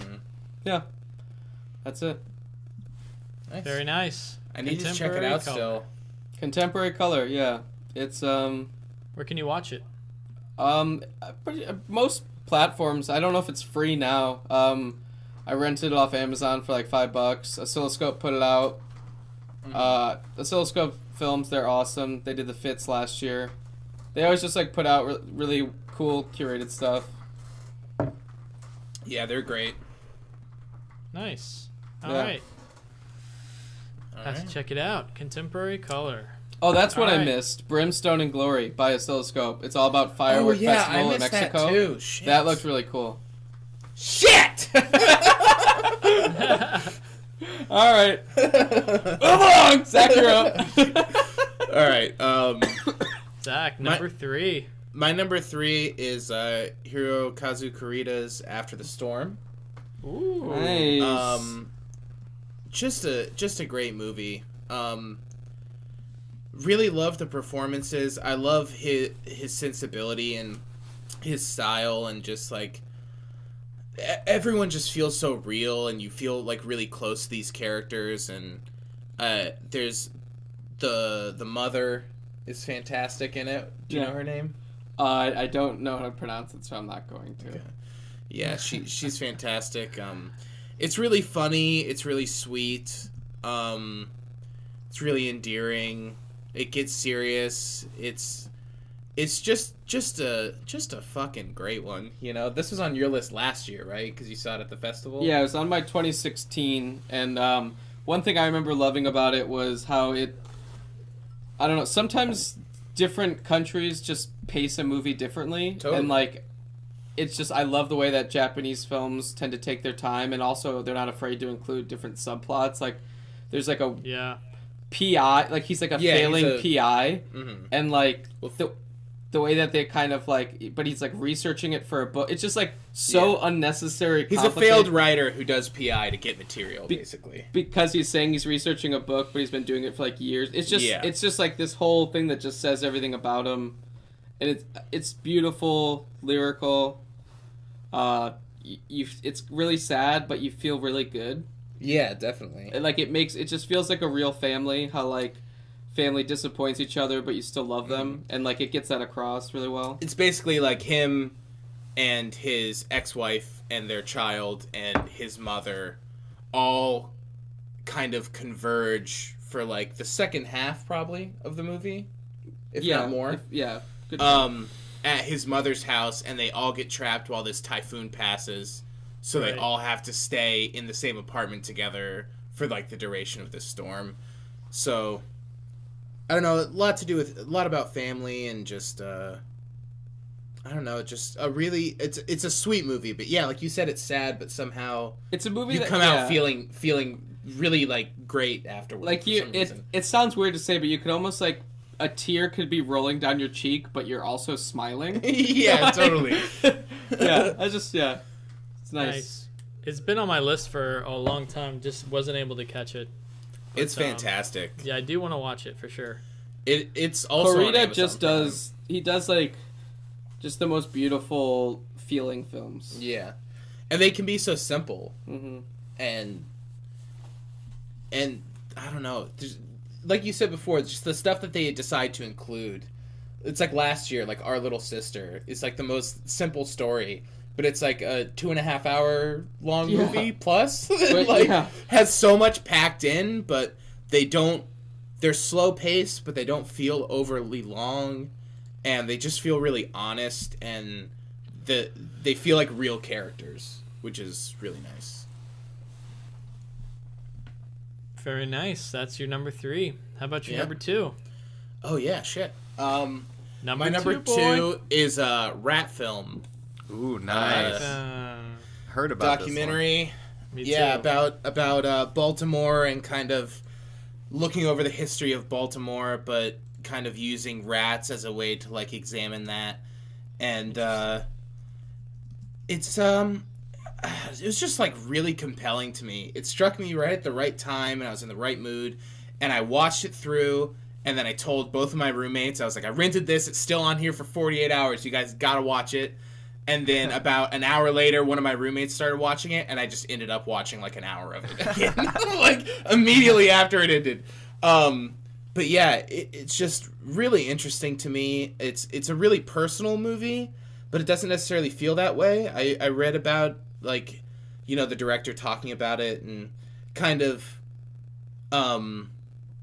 using his discovery of kind of like the marginalization and the way that the city was set up to specifically like marginalize certain groups of people, and viewing it sort of through like a personal way, which is really interesting.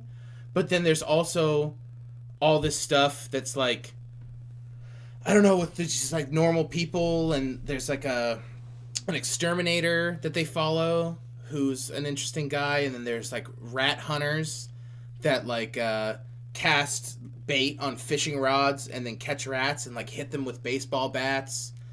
And there's spoilers. And there's there's like VR rat vision, and I don't know. There's all these historical sequences with this like very cold narrator that talk about, you know, the history of the city and kind of just like how our perception of what these rats are and trying to like get them out, and how that like correlates to the way that they set up the city and like kind of like use their power to push certain people out, or kind of just like get rid of certain communities. And it's just very, very intriguing. And there's a certain sequence at the end that was very impactful, and I just haven't really seen anything like it, which is one reason I'm really drawn towards it. And it's also, for me, just like a really inspiring movie in the fact that this guy just made this on his own, essentially. Like, I don't know how much money he had to make it, or, you know, but it feels very personal in a way, but it's also very cold, and like, also, I don't know, it's very strange. You kind of just got to see it. It's kind of all over the place. So I understand if like it doesn't come together for you, but I just was super like glued in the whole time. I was all about it. It's amazing. I've heard a lot of good things. And it's another one I wasn't able to catch either. Mm-hmm. But it's definitely on my list. You guys are just wildlife doc heads over there. You're just honestly, we were talking. I was literally going to say that it. Makes, I think, 3 documentaries for you, Zach, on your top 10. Yeah, totally. It was on my list earlier this morning, but God damn it's been bumped off subsequently. But it definitely, I would say, like, I just would recommend watching it. I feel like it's very watchable for someone to really have a response one way or another, and sometimes just having a response is like worth a watch. Mm-hmm. Very nice. All right, Sean. Number 2. My number two, I saw like 9 months ago, and I'm still thinking about it, so it's still out there. Is Personal Shopper. Nice. Nice. Yeah, that I just love Olivier Assayas. I feel like he like reinvents himself a lot of different ways, and he'll like inject mini genres into the movies. Like, you're like watching it and you're like, okay, well, this is this kind of film, and then suddenly you're like, oh no, wait, it's this kind of film. And they're all compelling, so like when it starts to feel like a different film, you get excited. At least I do. Like we've alluded several times to a text-based set piece midway through the movie, but you're like, oh man, this is like a thriller on a train. Yeah. But it's just someone on a train while they're getting text. But it's like, it's his version of a thriller on a train, like who's doing it, you know, like it's almost like a micro, like Strangers on a Train in the middle of the movie that literally, it doesn't even have a huge impact on the film itself, except for just creating these feelings. Like, he does it really well, and I feel like he's kind of reminds me of like Soderbergh, where like they'll have like his version of this or his version of that, but like no matter what his version of whatever is, I'm always like game to like, it's like, oh, he's doing his version of like a 1920s black and white film with like Irma Vemp, or like he just does crazy different things, and I'd say it's all different and all worth checking out. I personally just really don't like ghosts and people talking about ghosts. Like it's like I didn't see a ghost story. It's kind of like, if anyone knows me, it's like ghosts and dreams are just like, you know what, just like have fun talking about it, just like maybe talk to someone else about it. So like, for like when I heard that she was like a clothes buyer / medium, I was like, oh no. And like it's just like it made me like want to talk about ghosts, which is like a huge compliment. Like for it basically, like it's like, you know, certain movies you don't really have an interest in it, but if the movie does it really well, Phantom Thread's another one where it's like I never sit around thinking about like dresses or like the work that goes into them, but then like now I feel like I'll look at dressmaking differently, you know, and like I feel like I felt that way about her in the film and her attachment to the spiritual realm. So yeah, I mean, she doesn't personal shopper. She doesn't go in with like headphones and like some kind of like weird Ghostbusters meter, like looking for like it's not like. It sounds weird when you when you describe it, where it's like she's a personal shopper / medium. Like that just sounds stupid, but it's not. And the way it plays out is really well done and just like thoughtfully done. So yeah, I totally agree. You feel the whole time like you're just in the hands of somebody who knows what he's doing, and you trust him from very early on, and that's kind of how I felt throughout the whole movie. I could feel like he knew what he was doing in making the film the way he did. So have you guys seen Clouds of Sils Maria? Oh yeah, it was on my list 2 years ago when we did this. Yeah, basically every time that guy makes a movie, it's on the top 10. The last, yeah, that's one I'm gonna watch. I like that any one. Day. I'm gonna watch it soon. So was Something in the Air the same year as that, or was that the year before? The year before. I think I like that one a little bit more than Personal Shopper. Yeah. Personally, I really enjoyed that one, but no, I totally see the appeal and what you find in Personal Shopper. That's another one I feel like I need another watch, but it's one I bought.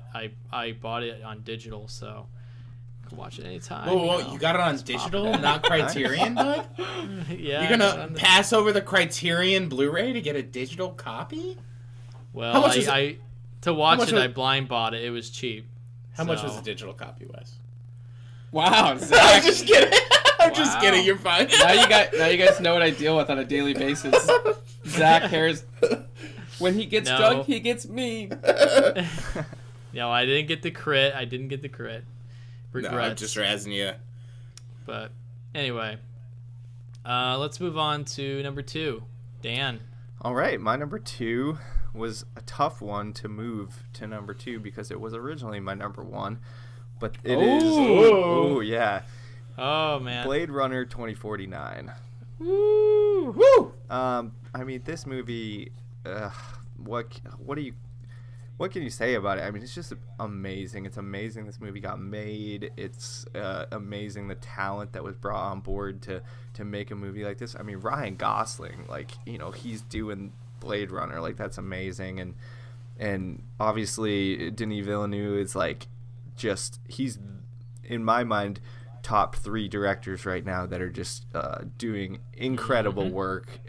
It's just, Sicario is obviously insanely well made, and then Arrival. Wes, wasn't that your number 1 movie of like last year or something? Yeah, it was. Arrival was my number 1. Yeah, I mean, love his movies. That movie just gets better with every rewatch, I think. So so good.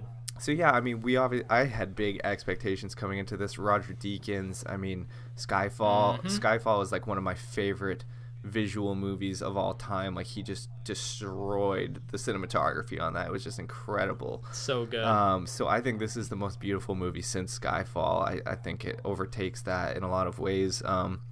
And yeah, it's just the way it's made, it's ponderous. It takes its time. It's not. I was worried that they were going to try to insert all this action into this movie. That if you watch this movie, it's not an action movie. I wouldn't call it. It's I don't even know. It's more like Star Trek action than any kind of action. Like, there's not like these big set pieces that you would expect in a movie like this. It's a noir film. It's a exactly detective noir film, and I think it gives the best portrayal of artificial intelligence that I've ever seen in a movie. With Joy, Ryan Gosling's kind of plug-in like AI girlfriend, basically, that and there's a moment on a rooftop in the rain when they kind of have this like almost embrace, like they're almost able to really feel each other's like being there together, and it's the most beautiful thing I think I've seen in a movie in a long time. It just felt so real, and I don't know, I just fell in love with the movie from that point on, and it's it's something like 2 hours and 45 minutes or something crazy like that. Long. But it didn't feel like it to me. It felt like it moved so quickly, and I think this movie's about longing and that like feeling that you want to rise above yourself and become more and discover who you really are, and I think that this movie captures that feeling so incredibly well.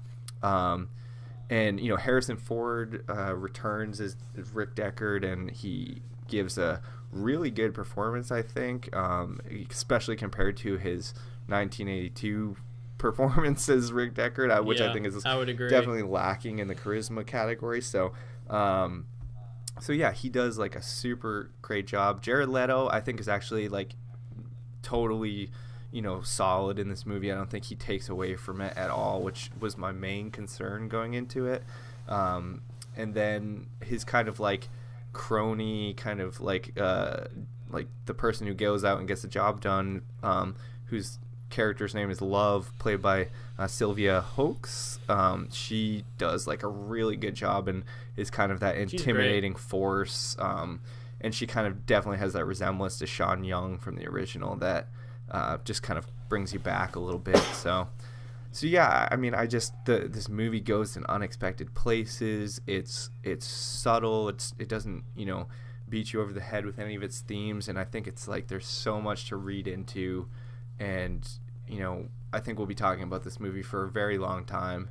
And I swear to God, if Roger Deakins doesn't get this cinematography Oscar, I'm gonna riot. I'm gonna riot. Yeah, I would love. I now want him to lose so you can riot. Like Throwing trash cans through windows, breaking into a stereo store. I'm just Seriously. gonna go to the next big protest, whatever it is, with a Roger Deakins should have won the Oscar sign. Yeah. That would be amazing. Deakins was robbed. Deakins was robbed. That's oh my God. I mean, seriously, what else? I mean, how do you get better than that? Like, it's incredible. I mean, Dunkirk, man. Dunkirk is Well, right up here's- there for sure. But Yeah. If Dunkirk wins, I wouldn't be mad. But I wouldn't. Well, yeah, I wouldn't be. I wouldn't either. But yeah, I didn't know if you knew, Dan, but we're the lovers of Blade Runner, but we got two haters with us as well. Really? I'm not a hater. I bought the UHD. Okay, Wes, boy. I have not said a word to Wes about Blade Runner. Just assumed hatred. It's no Dina. Let me tell you, it's no Dina. Yeah, I think this one. I'm just kidding. I'm just kidding. I think it'll go down. It's one of those movies that it might take a little bit of time to be revered as a better movie than the original Blade Runner. But I truly think it is a better movie than the original in almost every way. I would agree. So I'm with you. that is my number 2 pick, Blade Runner 2049. Nice. Very nice. Very nice. Real quick. This just stirred up something I just remembered when you said Arrival being number 1 on Wes's list. I saw that Wes posted a revisit of 2016. I wanted to bring this up because you revisited your list last year. Oh yeah. And I believe you put Silence as number 1. Whoa. I did. I made a revision because I hadn't seen Silence. Yeah. The revision of my list is Silence at number 1, Arrival number 2. Silence is fun. That's amazing. I was shocked. I stared at my computer screen. I was like, whoa! I just want to let you know I saw that and I heard you. I heard you. When I'm scrolling through movies like at night, I pretty much come up to Silence like every single night, and I'm like, this is the night. No, wait, no, it's not. And I want to see it so bad, but it's so good. You got to do it at the right time. Yeah, you do. I gotta start at you gotta do it at the right time, and you gotta block out. And I can't start it you at gotta, 9 o'clock kind of thing. No, you gotta block out some time. I would do it on a Sunday morning or something. Just pencil it in, this Sunday. Yeah. This It's Sunday. quite a film. And you said you had some experience with going to a Catholic school, so I feel like for sure. There's a religious element to it that I feel like is really fascinating, especially if you're interested in theology one way or another. I think it's really interesting. Absolutely. Yeah. Yep. Now, Wes, number 2. All right, so my number 2, guys, is Mother. Oh boy. Ooh. All right, so I've seen this movie twice. I got it on UHD Blu-ray. Looks amazing. Looks fantastic. This this movie, I don't know. Something struck me with this movie to where I just think it's absolutely extraordinary. I think it's absolutely brilliant. This movie is brilliant. And it's definitely not for everyone. It's definitely divisive. We know this. But it's obviously more of an art piece. It's pure cinema to me. And it's something that you go and you experience. It's not, obviously not a movie you'll just pop in. Mm-hmm. But that being said, I just love where this movie goes. I just think that it's masterfully crafted, how it moves. I love how the camera just is pretty much, oddly, always in Jennifer Lawrence's perspective. Yet you're not always like seeing it literally through her eyes, but you are seeing her face. You're seeing like over the shoulder. It's always centered around, the camera's always around her. And I'd never seen a movie completely revolve around one character, throughout the entire movie, and yet not be boring or not be dynamic or anything. Like, it is completely, it fits and it works. Obviously this movie too is maybe not so subtle on some of its messages, but it's also about so many different things. There are layers and layers you can peel back. The top layers are, the very surface layers is this woman is experiencing this mental breakdown with people coming into her house. You can peel back a layer. You have all these biblical references to everything. I mean, it's so obvious. And then you just go a little further and further, and there's just so many different textures and layers to this entire film, and how it comes together to be one encompassing piece, I think, is great and incredible. So, Mother, and I think it really hit home for me when I watched it a second time. Mm-hmm. I was just like, wow. Like, it was just, I couldn't believe how crazy this movie is and how it got made by a huge studio. We'll never see this again. We'll never see this in a wide release too. Wide release. Movie's fucking awesome. Yeah, it's high great. Budget movie.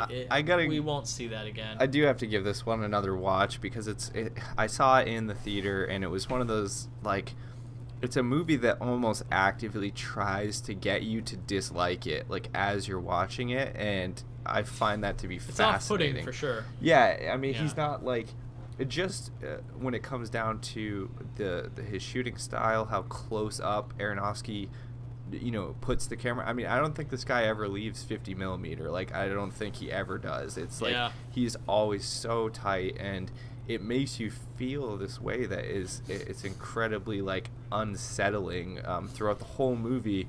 I didn't leave that feeling of being unsettled. Honestly, it's the best horror movie of the year for me, and it just missed my top 10 probably, just by a couple. So yeah, great pick. Yeah, it's an awesome movie. I just bought it, and I'm gonna definitely rewatch. I like Karen. It was her. I know it was her number one of the year, so I'm excited to rewatch it. Picked up that blue? I picked up that baby blue, damaged slipcover, but I don't keep them, so I threw it out. Guys, don't worry, it's all good. Oh, yeah, no, but no, awesome movie. Gotta inspect that before you buy it, Sean. Really good theatrical experience. Find the best slipcover out of the batch. It was the best. There was only one copy left. I went with it anyway. Fair enough. On sale. Still like $20. No, but yeah, great theatrical watch. Yeah, I just like white knuckled the whole time. Yeah, totally. It gives across a lot of anxiety. I love how it starts with like social anxiety, and then builds to like mental like and then there's like light. Like at first it's just like, hey, don't sit on my granite countertops. Like they're not installed properly, and then it's like we're covering up a murder. Just like and that's only halfway through. Don't throw my baby around. Like, stop it. Yeah. I hate it's amazing. Well, I loved how it was almost like a play too. Like kind of became this revolving stage play. It's They it's the one on the movie... special features. They have like the rehearsal. Yes. That they do it all in like a warehouse, and it's the movie. I don't think it's the whole thing, but it's excerpts in the warehouse of them acting it all out. Which is pretty cool. I need to see that because it's the one movie where I was thinking like I wish I was on set like when this was being filmed just to see like how they were doing it and like what people were thinking, like you know what the buzz was on set like when this was being shot, because it just feels so strange, but it really does come together at the end like in a really incredible way. It ties together as good as anything that I think ending wise has happened this year. So I watched all the behind the scenes on Blu-ray, and it's definitely worth checking out. It's very cool what they go through, and just the logistics of what the whole last third of the film is it's pretty incredible. So that's Mother. That's my number 2. Wait, now, are we about to have this awkward moment where we all have the same number 1 pick? Like, I think it's gonna happen. It's possible. It's possible. All right, my number 1, guys. Paddington 2. I'm just kidding. Yeah. 2018, disqualified. I looked it up. 2018. 2018. It's Phantom Thread. Nice. Star Wars not on the top 10. Wow. Interesting. I'm disappointed. I was expecting it, man. Shocked. I was expecting it. Yeah, well, that's another conversation. But, well, let me just say, Star Wars, I feel like, for me, this one, side tangent. Sorry. Now that we're going to talk about it, Star Wars is just like, it almost is like this too much of a category for me. Like, obviously I love it, but it's just so complicated. Like, I couldn't even deal with, like, the anxiety of putting it on a list. So that's just me. I couldn't even. I agree. It's just too much. It's too much. It's on a whole other level. But trust me, I love that movie. But no, Phantom Thread. This movie, perhaps it's number 1 because it's the most fresh for me. I saw it last night. Oh wow. Yeah. But I've thought about it ever since. Like, I have not stopped thinking about it, and it was solidified right before I came on the podcast that it would be number 1, and it's fantastic. It's a fantastic movie. Everything about it, the performances, the way that it's shot, I love it. I love it so much. The music, the score is incredible. It's probably the best score this year. Yeah, I'd say that or Good Time. Best so good. Daniel Day-Lewis was incredible, but he's matched by the actresses in the film too. Like I feel totally. I can't remember her name. Vicky Krieps. Vicky Krieps. Yeah. Leslie Manville. And Leslie Manville. Yeah, thanks. Are amazing in the movie, and I love how this big. There's a reveal at the end. There's kind of like this change in the film, and I love that too. It took me a while to like fully love that, but once I understood it, it really just enhanced the experience for me. And as I was watching this movie, the first probably half hour I was like, fucking loving this movie. And then I was like, this is amazing, number 1 already. And then it gets to like the halfway point, and I was like, oh, how do I feel? I don't know, this is complicated. And then it just ends up in the end where it's just like, I love the ending, love how it ends. And long story short, Paul Thomas Anderson, he is a fucking master, and I think this is one of his best films. I loved it. Phantom Thread, great. Yeah. I guess this is the moment where we all reveal. Dan. All right, number 1, Dan. All right, my number 1 movie of the year is Phantom Thread. Nice. Yeah, I mean, it wasn't even a contest this year, guys, to be honest. Like, as soon as I saw this movie, I kind of had the privilege of seeing it at a local theater in Boston called the Coolidge Corner Theater, which is pretty old and historic, and they screen things in 70 millimeter film. I also saw the Hateful Eight there in 70 millimeters, and it was just an experience. It was like, it felt like one of those classic movie experiences where you're just going and everything just feels right. Like it's just an old theater. It feels like an old school movie, but at the same time, it feels like brand new. Like, I don't know how it does that, but it manages to feel like both at the same time.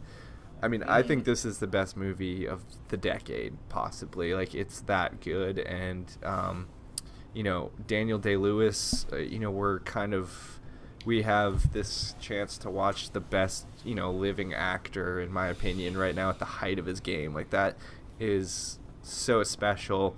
And he, you know, he sets a tone of this movie right away, you know, with his just kind of deplorable behavior and his just the way his voice is everything, you know, like it's just kind of, it's so commanding and, you know, makes you just shudder, you know, when he's angry, and he's a genuinely scary character at some points, but then also so soft and like so, you know, like vulnerable. So vulnerable, you know, and that's what this movie is all about, is vulnerability and kind of learning how to work in a relationship. Like you said, Wes, I mean, Vicky Krieps is just amazing. She rises to meet Daniel Day-Lewis in every scene that she's in with him, and she I mean, I think she got completely robbed for not being nominated for an Oscar for supporting actress or lead actress, whatever it would have been.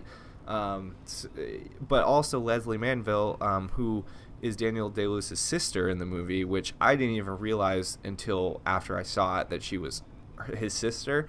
And she just does, but you don't really need to know, because she's incredible. I mean, she's like a force to be reckoned with, even greater than Daniel Day-Lewis's character. And then she also has this amazing arc where she kind of, you know, learns to love Vicky Krieps' character, and it's very, I think she has this moment where she actually expresses some fondness towards her, and it's like the only scene where you see her just kind of be nice almost, and just like, you know, pleasant, and it shatters you, because you're just like, wow, this means so much coming from this person. Yeah, and it's also such a funny movie. Like, it's hilarious. There's so many, like, I think laugh out loud moments, and Paul Thomas Anderson just kind of knows how to linger on something and make it funny, and he's just a complete master. I mean, this movie could have been called The Master if he didn't call, you know, the other one The Master, because it just it would work. Like you said, the music is just it's just lavish, and it just drapes over the whole film in this kind of beautiful manner that kind of just adds to everything and rises and falls with the tone, and it's by far the best score of the year. I just can't say enough good things. It's a movie, like you said, Wes, I haven't stopped thinking about it for it's been 2 weeks since I've seen it, and I haven't stopped thinking about it. So Phantom Thread, it's a must-see movie. See it in the theater if you can, possibly, because it's so worth it. And it takes you places that you'll never expect to go, and the best twist of the year, in my opinion. So for sure. Well said. Awesome. John. I saw the Phantom Thread at the Music Box, which is a Chicago theater. It's 70 millimeter as well. Wait, is this your number one? Played. I'll get to it. Oh, okay. and organist played. It was absolutely incredible. And I love the film. Think it's incredible. It was on my list. It was number 2. I don't know. Didn't end up on there. Wow. You know, you shuffle them around. You have some fun. Number 1 of the year. Lucky. Yeah, I fucking knew it. It's just a movie that, if I'm just being honest, it's just like, it's my kind of movie. Like, it's just like an old man being goofy and cute, and it's Harry Dean Stanton, and it, like, I feel like, to me, it's kind of like, I'm not the world's biggest David Bowie fan, but I'm definitely a Bowie fan. And when he like died, and then he had that album come out right beforehand, and it was like he almost got to control his goodbye. It was like incredible. And I feel like Harry Dean Stanton, he passed away this year, right before the movie came out. But Zach and I saw it like in the spring at like an early screening, and before he died, so I didn't watch it under that context. But it basically summates him as how he was represented on screen for his entire career, and it's like he got to. He's a famous character actor, but he really only starred in a few movies, only one of which is like very well known and still talked about. But he's in a lot of other stuff, like in big roles, small roles, but always memorable roles. And for him to have this movie as like in the same breath as his death, I think just for me, it's just like something that is really special. And if I'm just being honest, it's just the number one thing this year for me. Like, you know what I mean? Like, yeah, but also Phantom Thread's pretty great. Yeah, no, like I Phantom Thread is kind of one of those things where it's like, it's not going anywhere. In 10 years, I'll still be watching Phantom Thread, but like this year belonged to Lucky. You know what I mean? Just can't. Hey, fair enough. Man. There you go. That's awesome. Like, in my opinion, it's like these lists are meant to bring some light onto movies that maybe some people haven't seen, you know, and I haven't seen Lucky, but I've heard things about it, so now I'm really excited to check it out. So that's awesome. Yeah. Likewise. Like my favorite movie probably of all time is Paris, Texas, which is his most memorable starring role. Yeah. And it's kind of one of those things where like the thought of people seeing this movie and then checking out that, or like checking out like the hundreds of movies he's in, or then seeing this, then watching like Escape from New York and being like, oh hey, it's that, you know, I feel like it colors basically 40 years of movies. You know what I mean? Like, yeah, it's kind of the summation. Yeah, in a way. And then now, like, hopefully this movie then will, whenever people see him in like stuff like Pretty in Pink or Repo Man, like, I mean, most people that watch Repo Man already like Harry Dean Stanton, but like, I just feel like no one gets this chance. There's a lot of actors that just die and then they're remembered by an Academy Award picture that fades up for 3 seconds and people clap. Very few times do people get like a movie, let alone a really good movie. Yeah. So, Lucky. It's great. Very nice. Fantastic. Last but not least, Zach. All right, it's fucking Phantom Thread. Yeah, I don't know. I feel like I don't know. I was just completely immersed in this movie the entire time. It felt like it was fucking 20 minutes long. Like it. When it ended, sorry to cut you off. I was just gonna say when it ended, I did feel like, wow, I felt like it ended early. But anyway, yeah, it's crazy, and the characters just felt so real, and it felt like such a real space, and it was very classy and showy, but in a sort of restrained way. It simultaneously, much like his dresses were, which I thought was really interesting. The score, as we've talked about, fucking amazing. Leslie Manville, I thought, was probably my biggest takeaway from the movie. I thought she was fucking amazing. Her performance was so good, and I loved her character, and I don't know, just in terms of like going to a movie and being sucked in, it was definitely the most sucked in by anything I watched all year. Yeah. And I don't think it's like flawless or untouchable. I think I still prefer The Master in terms of like his filmography, but interesting. That's a great movie. It's a great movie. It's you fart? No, I'm just making weird sound effects. Yeah, I don't know. We talked about it. It's fucking amazing. Yeah. Yeah, I don't know.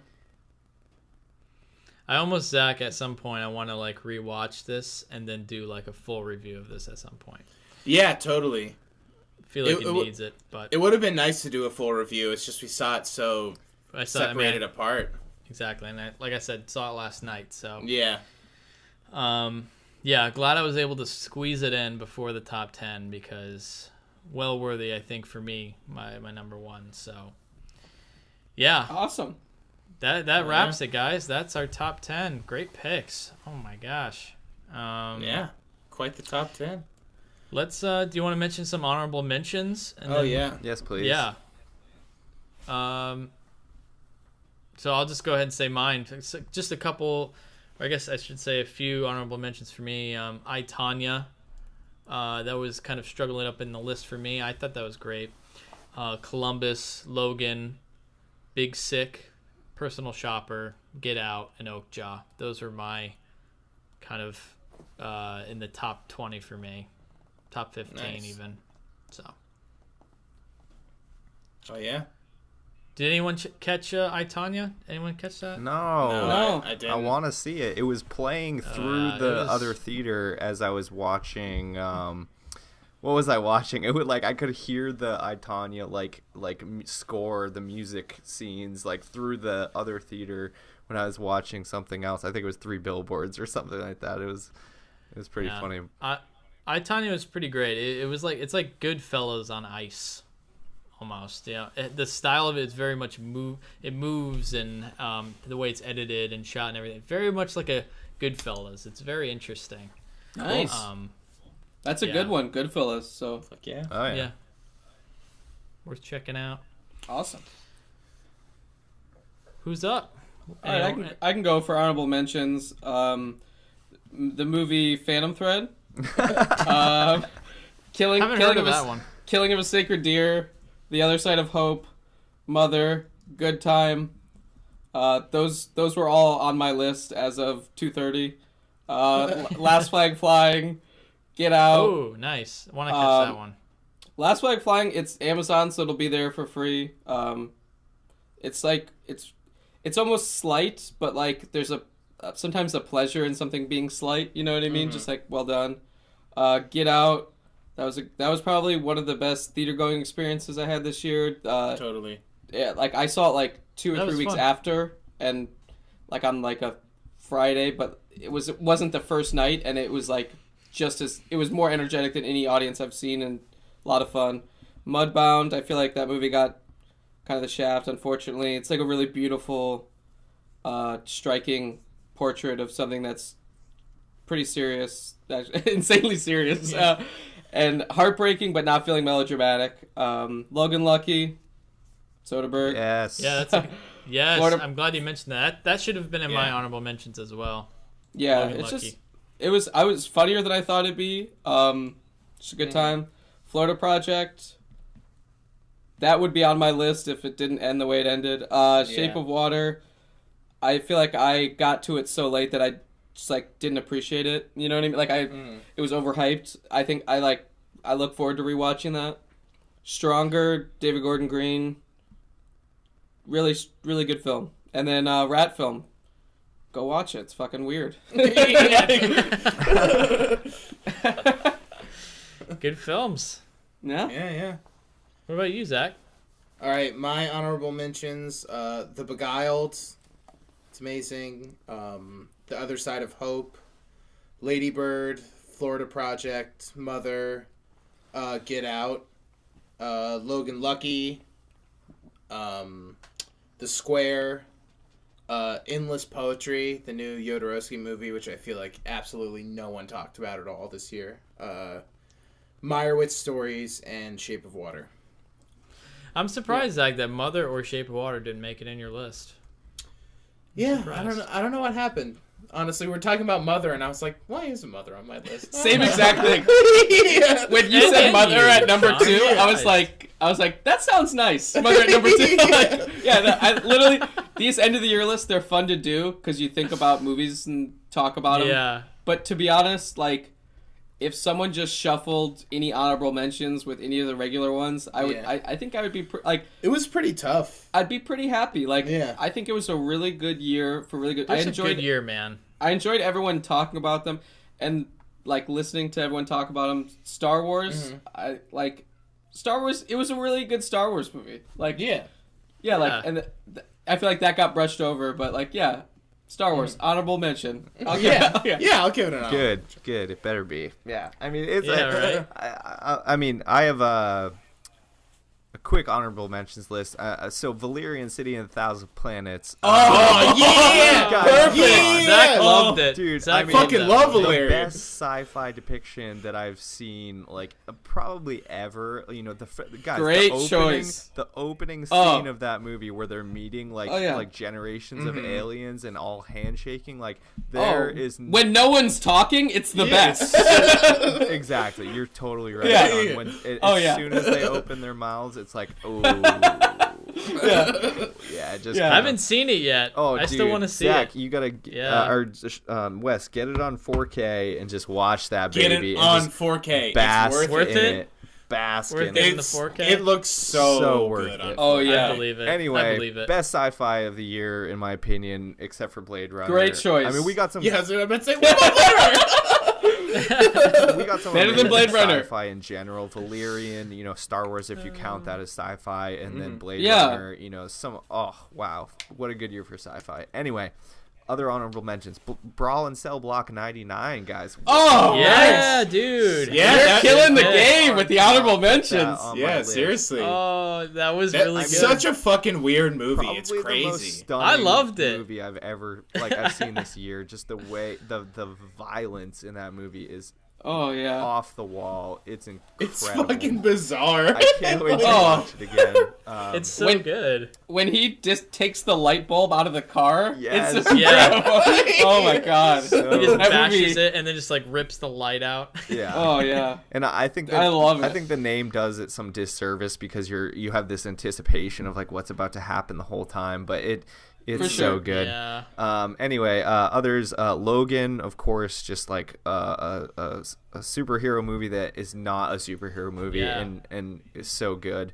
The Post is getting kind of trashed, and I don't think it completely deserves it because Spielberg he's really good at some things, and subtlety I think he needs to work on a lot. Subtlety is key for him. He definitely doesn't do that as well, I think, as others do. But The Post is still worth watching. He does some really cool things, and it's amazing to see a movie with that kind of budget where he can do whatever he wants.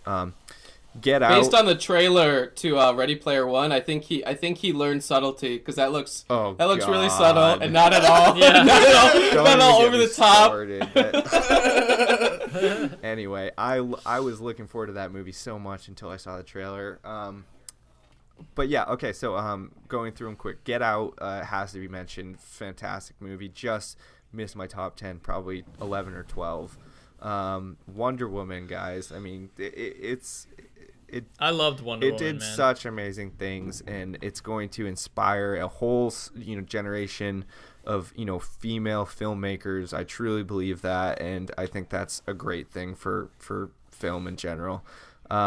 Baby Driver, kind of got soured a little bit on some of the Kevin Spacey, stuff. It's hard not to kind of put those two together and think about them. But some amazing editing, and I'm glad it got a nomination, I believe, for editing. So, Logan Lucky, like Sean said, so really good movie, just so solid. I really liked it. Yeah, that movie's awesome. Mother, Just really solid.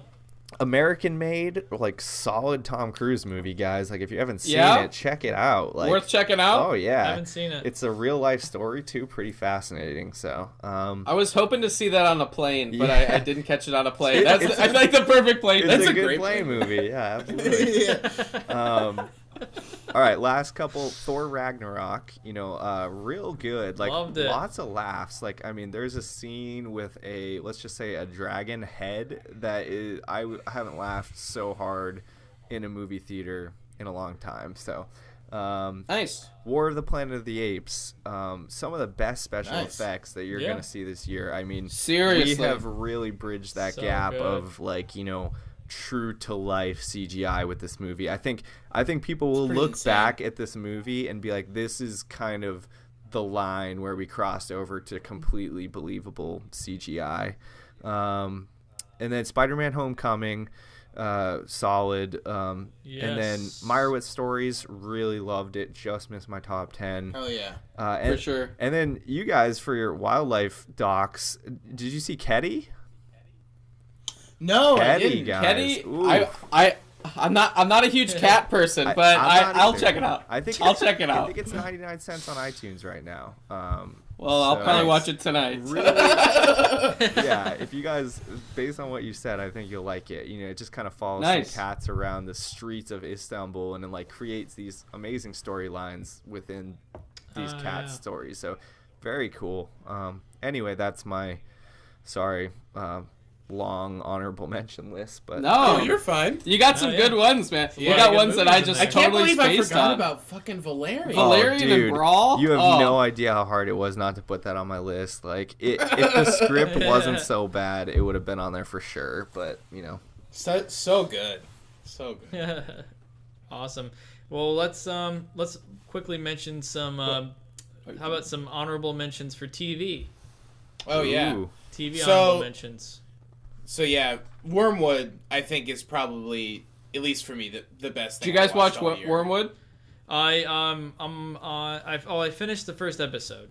Nice. I got to keep watching. Haven't I gotta seen keep it yet, watching it. but If we were doing content, top 10 content, number 1 content. wow. And You loved it, huh? Really? Number one? I Yeah, I thought think it would be not number Twin one. Peaks. Twin Peaks would be number 2. Interesting. So, But yeah, interesting. nice segue to just me saying, yeah, I fucking love the Twin Peaks. It was amazing.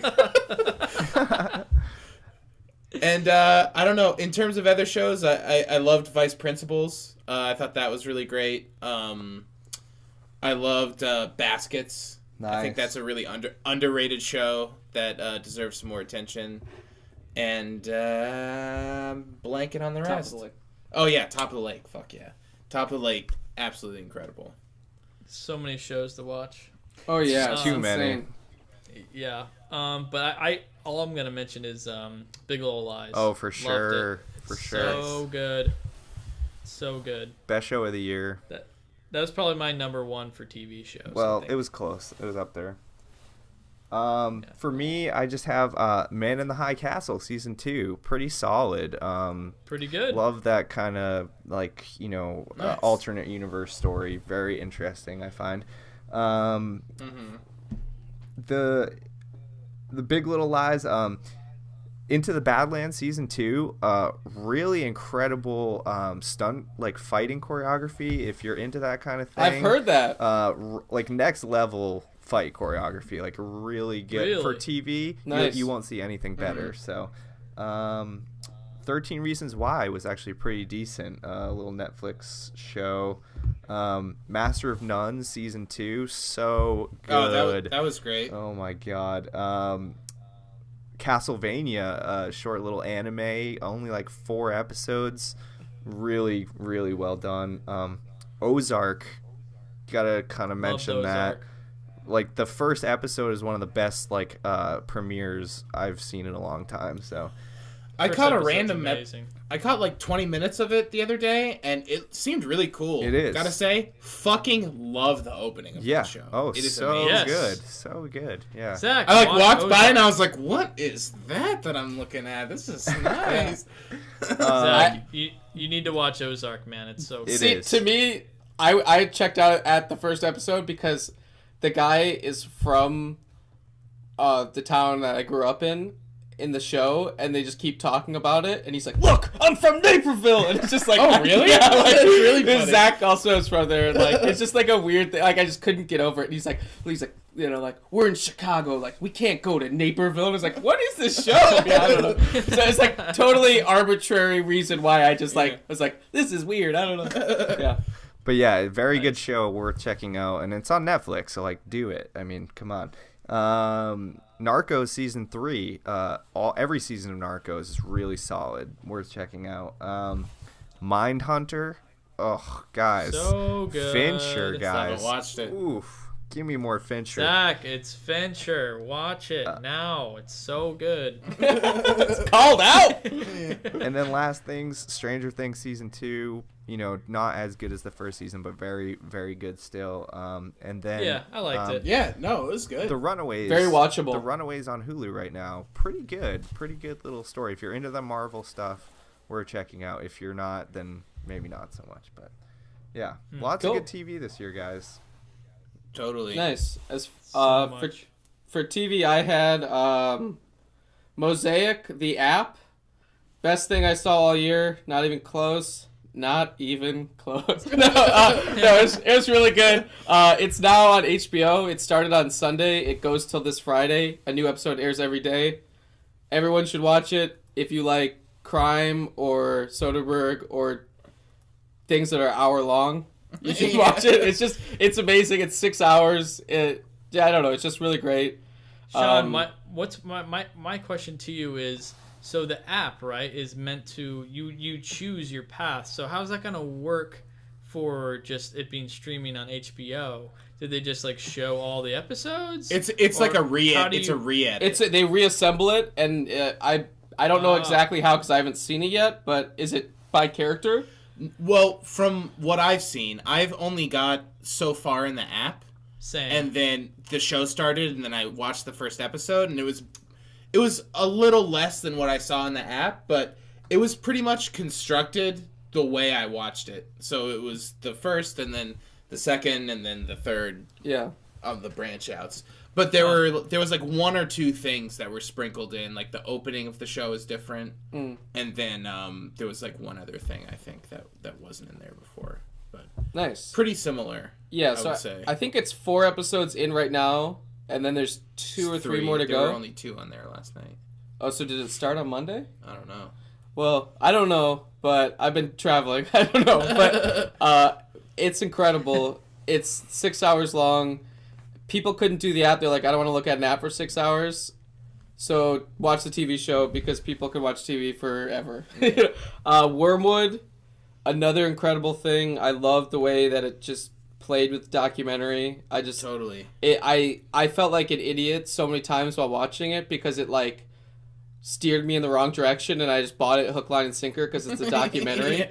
And then it's like, why do you believe me? That like you can't possibly appreciate it until you finish it. I feel like, because then only is it kind of the full extent and grasp.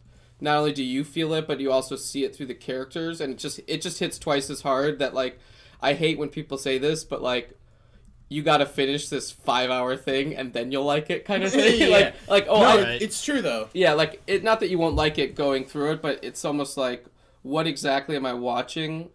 That like my brother does this all the time. He's like, "Oh, once you get to season 3, you'll love it," and it's like, I'm not doing that. But no, it's amazing though. It's really unique and like pushes it in kind of a new direction, and kind of like him working off what he's done before, but it evolving and kind of becoming something new, which is really unique. It's really cool, and it's very true cool. Crime's really in right now. And like, I'm almost getting a little burnt out. I'm definitely getting burnt out, but. It's not like anything I've seen. Mosaic and Wormwood approach true crime from 2 totally different and totally unique perspectives that, like, it's very refreshing. So I'd recommend those 2 strongly, just as much as any movie I recommended. Vice Principals, just really funny, my kind of humor, and then my kind of show. Just, I like it a lot. Patriot is this weird little show on Amazon. Steve Conrad, who did the promotion. No one's watched it. It's awesome. People should watch it. The Deuce. Great show. If you like The Wire, it's the same feel. Like, where it's just, you're like, oh, there's like things about Deuce. 25 characters, and I like all of them. Yeah. That, like, I feel like only they get right. And it's a thing where it's like, if you miss the first season, just wait, because it'll all be there. People, like, maybe watch so it doesn't get canceled, but like, it's just, like The Wire, where each season got better. I hope the same thing happens with The Deuce. Top of the Lake, season 2. It's fucking awesome. Like, it's amazing. It says a lot of really cool things, and it's really strong, female driven, like very, unfiltered, honest shit that like people don't like to really like talk about, but it just like says it with no shame, and it's really powerful. And then the exact opposite of that, the Unbreakable Kimmy Schmidt, just really silly and fun, and like it just tickles my funny bone. And then the last thing, Planet Earth season 2. Nice. Holy shit! Planet Earth, so good. Yeah, Planet Earth, fucking amazing. season 2. Oh my god, it's just like Karen and I just like we would just sit there and just be idiots staring at the screen for like dude, every hour. Like that it was snake like one. Oh my god! Oh my god! So like good. chasing the lizard. That's nightmare fuel. Shit. That's nightmare. There fuel. is so much shit where it's like, how did they possibly get this? How? Every shot. How did they get that? Where it's like, if I got one of those shots ever, I would it would play at my funeral. Yeah. Like, and they got a million of them. Feet, like as they're walking in the water. Yeah. How are you under their feet right now? It's amazing. It makes no sense. It's like tracking a bug in the grass, and then like a hawk flying above it, and then like the whole battle, like the little field mouse. It's just like it's fucking insane. Absolutely insane, staggering. It makes me like just want to quit my job and travel around the world. I know. Like it's just one of those things where it's like it's so watchable. Like if that was reality television, you know what I mean? Like game over. Like if every reality show looked that good, I would just sit there and just like zone out, and I would unplug. I'd be that guy that just sits there and zones. Yeah, love it. That's it. We've talked about it on the show before, but what? No Twin Peaks? Oh, I've skipped Twin Peaks. Yeah, Twin Peaks: The Return. Come on, bud. There's not a cap on these shows. Sorry. I feel like I'm just talking too much. Twin Peaks: The Return. I loved parts, hated parts, and wouldn't change a thing. You know what I mean? Like it's one of the most frustrating things I've ever seen, and I just couldn't turn away. Like I would like put it down for like several weeks, and then like sit there and then like fall back in love with it again. Like it created a narrative that I haven't had with any TV show before. Yeah. And did things that no TV show had done before. Mm-hmm. So like I just think it's just quite an accomplishment, honestly, and it's pretty impressive. Did you see it, Dan? Did you watch the new Twin Peaks? I'm catching up. I finished season 1 of Twin Peaks recently, and I'm on like halfway through season 2, mainly because I've been listening to you guys talk about it on the podcast forever, and I'm just behind me. I'm catching up, and I did like season 1 quite a bit, and I have to admit I'm going a little slow through season 2 right now, but it's a bit of a slog once you hit a certain point. It took me a while. But I like it, and you know I'm excited to keep going with it when I have a little bit more time. So what I'd say about it is find someone to watch it with. If it's someone like Wes, who's also I think gonna watch it, or someone your roommate or someone like, because the discussion. Is the best part, it's really like it's really half of it. Like it's just it's so fun to like, because a lot of times you're sitting there going, what did I even watch? and then at its best you're like, wow, I can't believe they did that. So like it's just it benefits from discussion and contemplation in a group setting that I feel like if you watched it by yourself you'd be like, you'd miss out on a lot. Yeah. So I'd say try to talk to someone, whether it's a message board or someone in person. Yeah. Because that would add a lot. Fair enough. Cool. Yeah. Cool. I want to throw one more out there. Do it. Black Mirror. Oh yeah. Yeah. It's been great. I pretty much binged the newest season. Loved it. It's awesome. Have you guys seen all of Black Mirror? I've seen up to the black and white episode of this season. Yeah, which I thought that was definitely the best one out of all of them that I saw. Pretty good. It looks amazing in 4K, right? Oh yeah, dude. Oh my god. Now I know why Zach liked it. It looks so good. Those blacks are so deep. So fucking deep. They're crushed. I haven't on seen digital. that episode. That's but... digital 4K, boys. That's Yeah. where it's at. That's Yeah. streaming. I'm telling you. You're That's right. not even on the UHD, bud. Oh, Zach Oh, is boy. Zach's on the train. Hey, I've gone full digital. I mean, I this bought year, in. What am I supposed so to do?